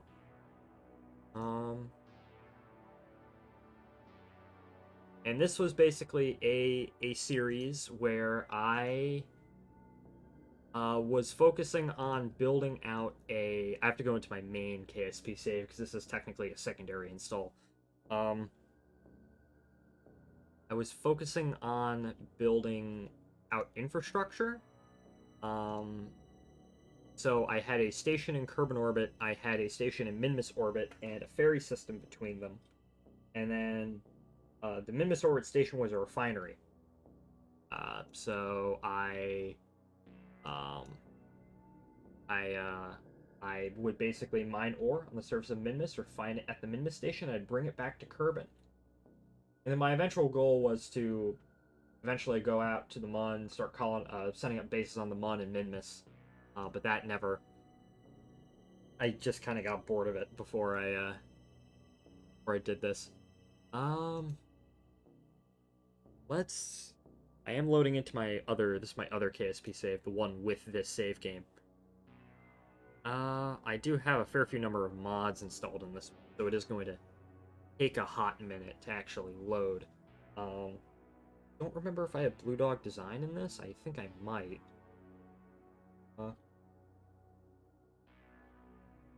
But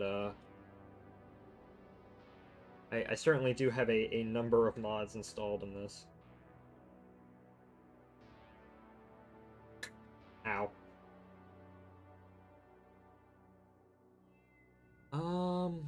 Yeah. Now, there is a lot of things wrong with this save game. There's about 1,000 things that I could do so much better. was kind of my first foray into something like this, actually setting up sort of infrastructure and bases out in various places. Of course, you know, if you heard me earlier in the stream, I kind of want to try after the MIR-2 project is done. I kind of want to try the same thing, except instead of around the Kerbal system, I kind of want to try it around Minmus.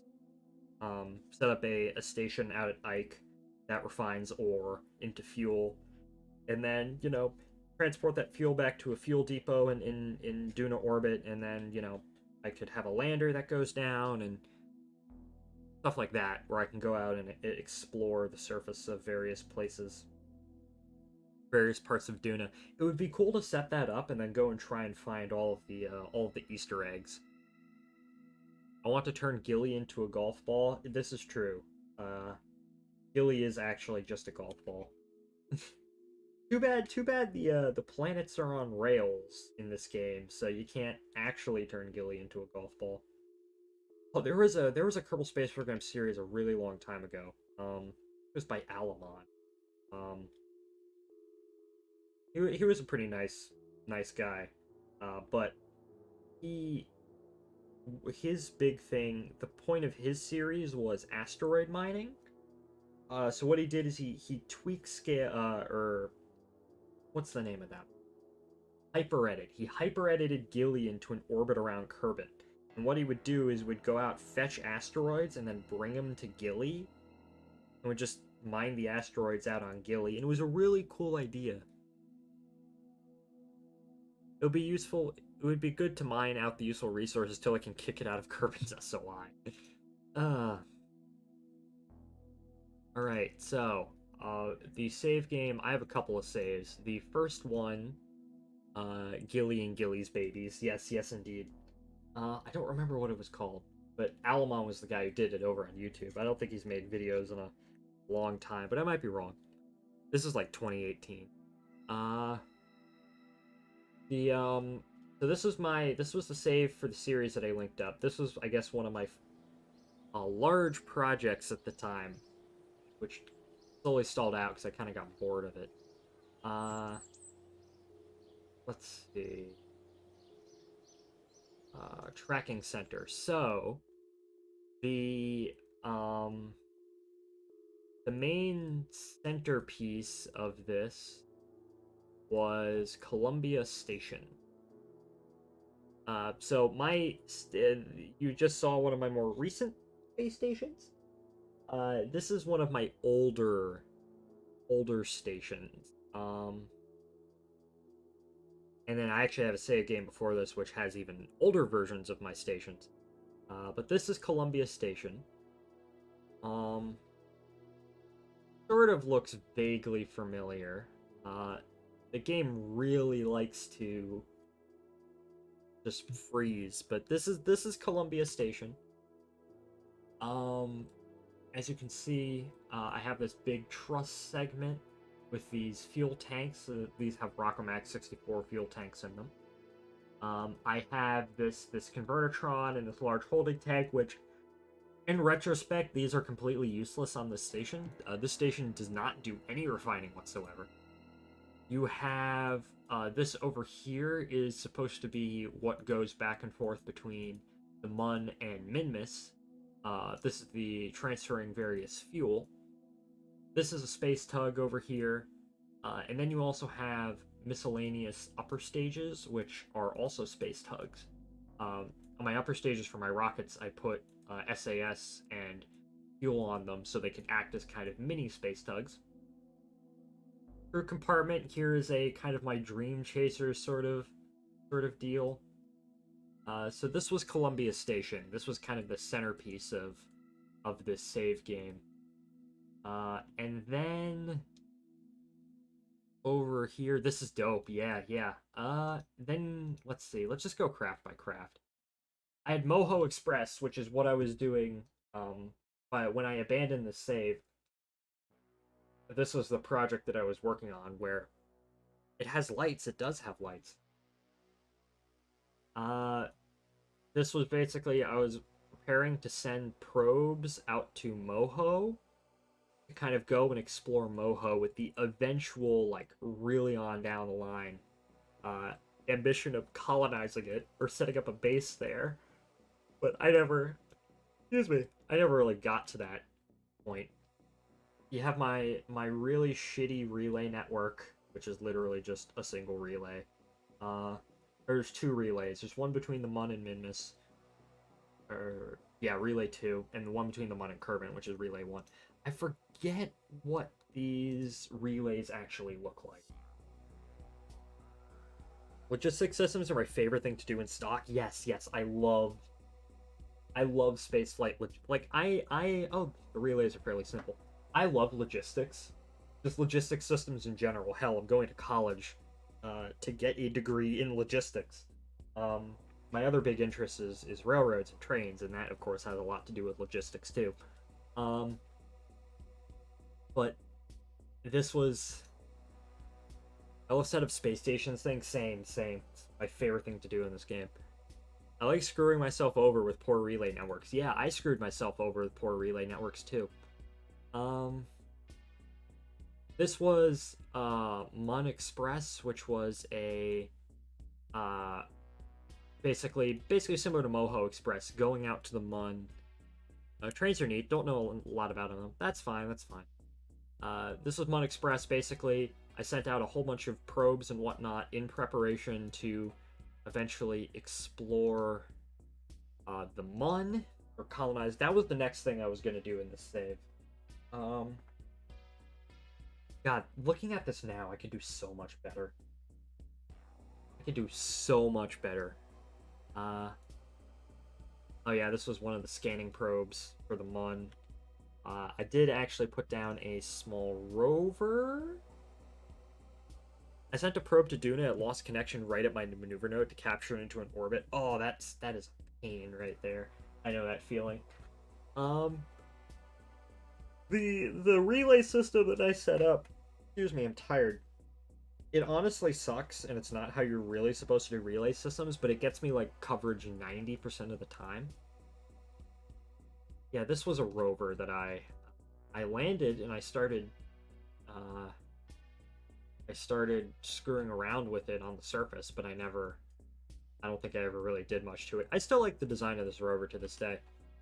So that's Mun Express. The other centerpiece of this save, I just have a probe wandering in deep space. I named him Bob. Yes, Bob. As you can see, there are relays: Relay 3, Relay 4, Mimus Express, um, Mimus Express landers, whatnot. The main centerpiece of the second centerpiece, besides Challenger Station, is Columbia Station. Or there was Columbia Station, which is around Kerbin, Challenger Station around Minmus, and Discovery Station was going to be next around the Mun, followed by Atlanta Station around Duna, uh, uh, and then Endeavor Station around Ike. I notice a theme. This is uh, this is also being blinded. They're in the sun. This is Challenger Station. It's kind of 2/3 of Columbia Station. I have a little space bus, a little transfer vehicle for going between the two stations. I have this lander. I have some fuel, some extra fuel tanks that I just kind of slapped out on here. I have my refinery, and I have my two ore landers.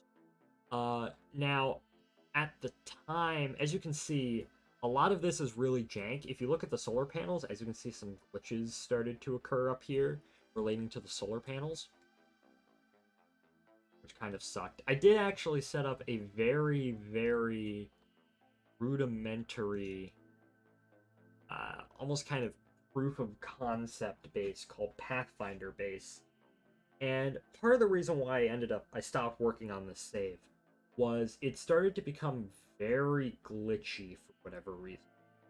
I landed a crew at Pathfinder base, and for whatever reason, there started to be a lot of glitches, which ultimately resulted in the death of Valentina Kerman. And eventually I just said, screw it, I don't want to deal with this anymore, so I stopped. So this was Pathfinder base. My idea was is that you could link up several different types of module, you know, to form kind of a larger base sort of thing. Um, I don't think I ever actually. The only thing I ever did interplanetary wise is I started sending out a relay in advance of Moho Express. But other than that, I really didn't do much. As I said, all of this stuff is. I did record all this stuff. I did make a series out of it. It's very bad, so just beware. Um, Now, my more recent, I guess, escapades is this next save that I'm going to show is simultaneously my most recent KSP escapades and some of my oldest KSP escapades. Save Ares, which is actually the second name for the save. It used to go by a different name, but then I had to copy. I copied the save file and renamed it because I wasn't too sure about something that I was a mission that I was doing. But this has over 100 flights in it because this is quite ridiculous of a save game. Let's go to the tracking station. So this was actually, I think, I started streaming, I think in 2019 or 2020, initially on YouTube, and this was my initial save. So I had various, as you can see, there's a lot of debris everywhere just floating around. Let me just disable the debris. Space Train. This, I think, has a very early version of the... this is kind of like Columbia Station Proto, or Challenger Station Prototype 1. Where I was trying to build sort of like power tower sort of deal, and I was going to send it out to Minmus. Yeah, this was going to be my initial version of a Minmus ore refining station, which I built some of it out, and then I promptly got rid of it and ditched it. As you can see, this is very... I never finished it, but... and then there's Charleston Space Station, because at the time, I decided to name my stations, instead of space shuttles, after various ports, like port in the United States. So this is named after Charleston, South Carolina. Or was it ports, or was it just places in the South that start with C? I think it was. So as you can see, this is quite similar to the other station, to Columbia, to the other station, to the Space Train. Heck, it even has the same logistics vehicle from the other station, my kind of Dream Chaser space plane sort of thing. Oh fuck, oh well. Accidentally pressed spacebar. Has the same shitty relay network. I don't think I did much out at Minmus, or really anything. Put a polar probe out at Minmus, but this save was a lot more focused initially on the Mun and then later at Duna. Around the Mun, I have my Mun Flyer, which is basically a probe that orbits at a very, very low altitude. Mun Flyer 1. I love that line of thought. Was it important ports or just southern places that start with C? Hey, this save, I was doing stuff in this save 4 years ago, so I can't remember. The fuck was this? Was this an initial attempt at a Mun base? I think it was.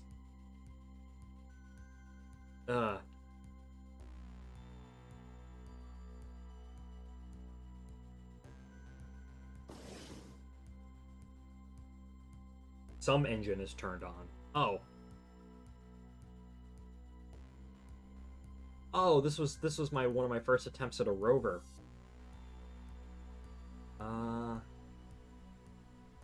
Yeah, this is a Mun rover. Mun base test site. Oh yeah, there was another rover that I got stranded over here, so I sort of turned it into a base. Are there any Kerbals here? No, there are not. Okay. So, what ended up transpiring is Ike Lander probe. Oh yeah, I think I sent out a mission to Ike, but that's not the highlight of this save. The highlight of this save was my Mars, or Mars Direct recreation, which ended up being a very interesting uh, thing. Because let's warp until daylight. Someone's banging upstairs. Um.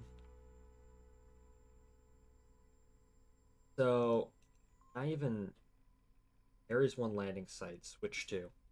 So yeah, my Mars Direct recreation was really, instead of the traditional Mars Direct architecture, I did kind of a Mars sort of semi-direct. I With Mars Direct, the HAB and the rover are launched together, but I launched the rover separately. Um, so yeah, my plan was standard Mars Direct. I send out a Earth return vehicle or Kerb. I send out a Kerbin return vehicle. Um, to the surface of Duna, and then I have it mine ore on the surface of Duna.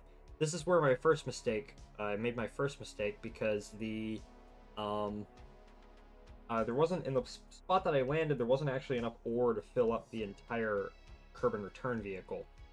Then I sent out a HAB, which the HAB is the miraculous vehicle that you just see flying.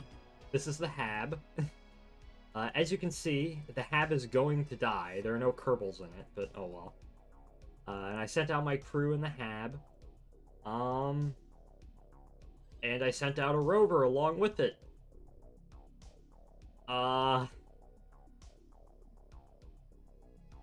I, well, this thing's gonna, it has to explode. Yeah, there we go. Yeah, there goes the HAB. The HAB is now dead. Um, so yeah, I sent out the HAB. Oh god.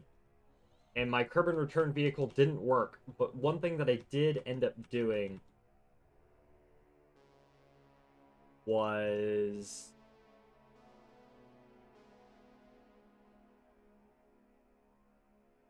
uh, where the fuck?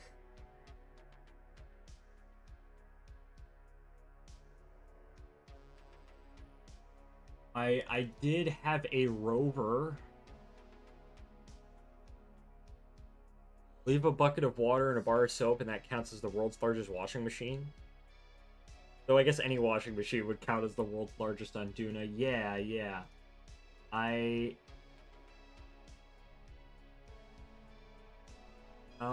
yeah, so I sent out my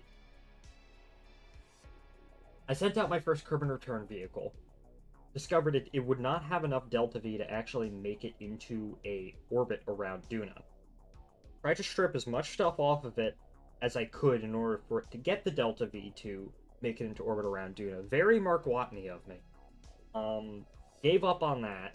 Sent another Kerbin return vehicle. But this one only had the capability just to go from Duna surface to Duna orbit. And then what I did is I decided to send my Kerbals to Ike on that mission, so they landed on Ike. And then I sent them back to Kerbin. But in the meantime, while they were stranded on Duna for God knows how long, several years, I went on this massive hike to the Duna South Pole and then came back. What absolute remnants of this can I actually see? Uh, I think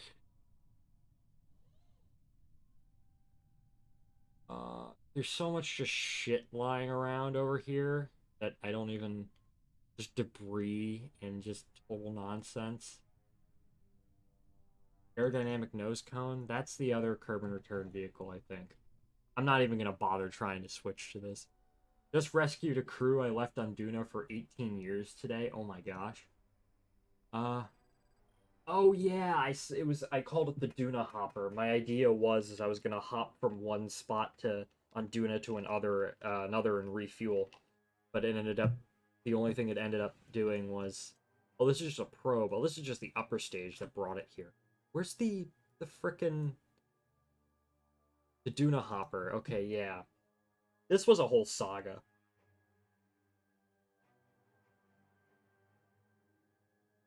Yeah, the Kerbin return vehicle didn't work. And then I realized, okay, in the meantime, I can send out a hopping vehicle that they can use to explore Duna. And then when I'm done, I would just launch into Kerbin, low Duna orbit, and then send another vehicle to come by and pick up the Kerbals, and that's exactly what happened. Um, just I didn't want to send a fuel resupply. It wasn't hard, really just putting it off. Poor Benbot didn't get to see her kids grow up. Aw. Duna Hopper Probe, Ike Lander. Yeah, I landed on Ike. I think I already said that. The fact that I can't find the rover probably means it also blew up, so... Yeah, here's the Ike Lander with enough Delta V to go back to Kerbin, but oh well.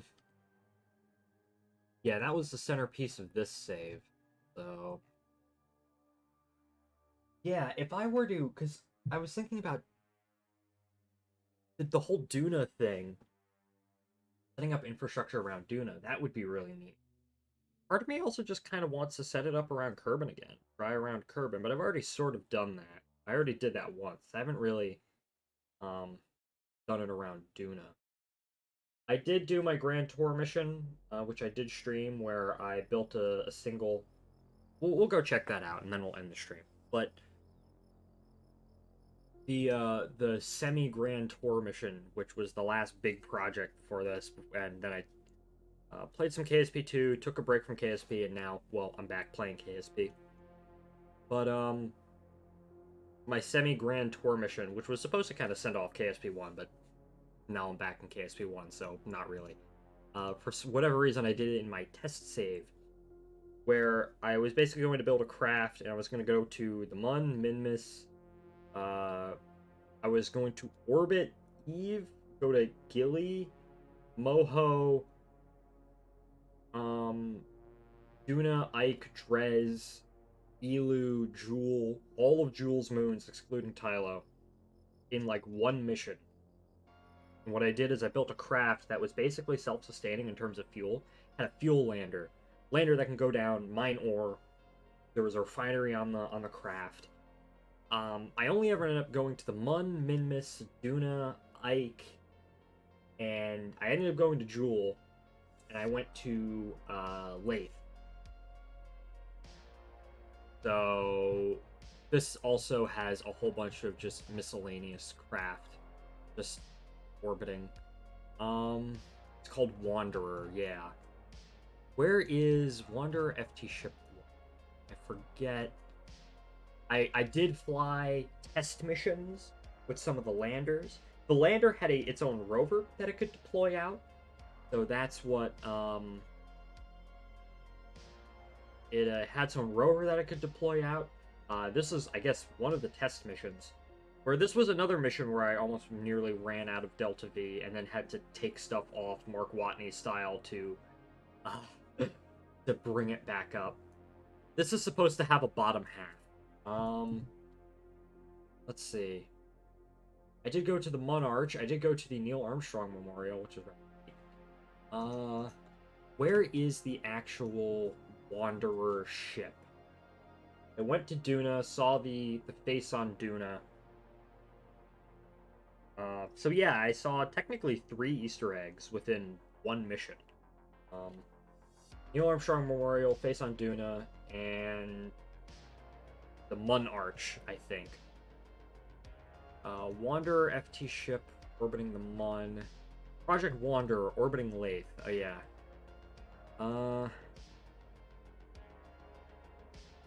This was actually my first mission to Lathe. I've never been to Lathe before.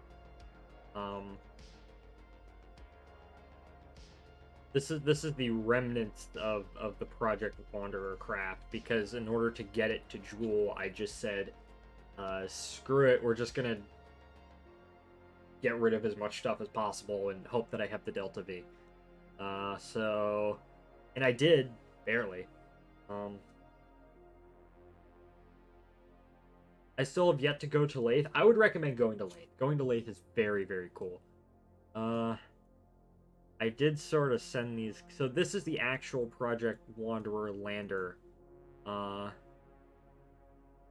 the actual lander. There's supposed to be a rover right there. There's supposed to be a rover right there that kind of deploys out underneath, but I left that on Duna. And there's also supposed to be a space plane, which I obviously took down to the surface of Lathe. And then there was supposed to be an ore lander that would go and mine ore, and I think I left that around Ike. Because at some point I just said, screw it, I'm doing a one-way to Lathe, I don't care. So you have Valentina, Sus, Ludden, and Bob, and whatever the fuck that guy's name is, that poor tourist. And then of course I took Jeb down to the surface. I'll go to Duna and I'll show you the lander and the ore lander and the rover. But this was all streamed. It's up on YouTube on the VOD channel somewhere. But yeah. Yeah, this is the plane, which Jeb is now stranded on Lathe too, because he got flipped over. The plane flipped over and lost its nose cone. But I don't really think he cares. You can survive on Lathe. It's fine. Lathe is very pretty, especially with parallax. But I'll go to the tracking station, I'll show the rover, and I'll show the Orlander, and then I think I'm going to call it here, because I have been going for nearly 2 hours. There are worse places to be stranded. True, you could be stranded on, Elu, or Eve.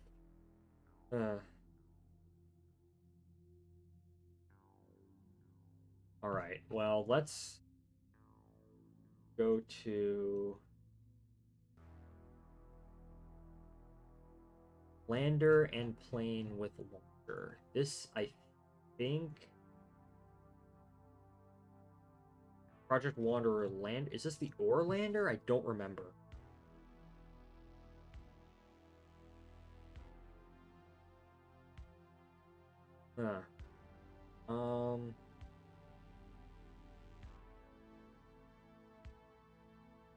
Let me load. I love when KSP just refuses to load. This was also my test save, so for a long time... Oh yeah, here's the ore lander. This is what the Orlander looked like, by the way. Big fucking beefy thing that could probably land on Tylo if it didn't have any ore in it. And then this was the rover. Small little rover. For my Duna thing, I probably would actually want to I would want to use a rover sort of like this, and a craft sort of like the lander that you saw. Albeit, if I recall, that lander wasn't necessarily the best at landing on planets. Yeah, this is my little rover. Searching for Easter eggs is fun. Really is. Alright, well, I think this is going to be a short stream, but it ended up being nearly 2.5 hours long. Which may seem like short, but that's a decent chunk of time for me, considering. Anyways, I think I'm going to end it here. Thank you all for watching. Thank you, Average, Modern Warfare 2, My Beloved, Grey Malt, Spud, Game Studios, P.O. Boss. We will be back on Friday with some Europa Universalis, and then we will come back for P.O. Boss 98. Thank you for following. Go throttle up. I will be back on Friday with EU4, more Bachmanus, epic Bachmanus gameplay, and then probably back on Sunday, if I were to guess, with either Kerbal Space Program or Team Fortress 2. Unless I don't know. But thank you all for watching, and I'll see you all in the next one. Goodbye, everybody.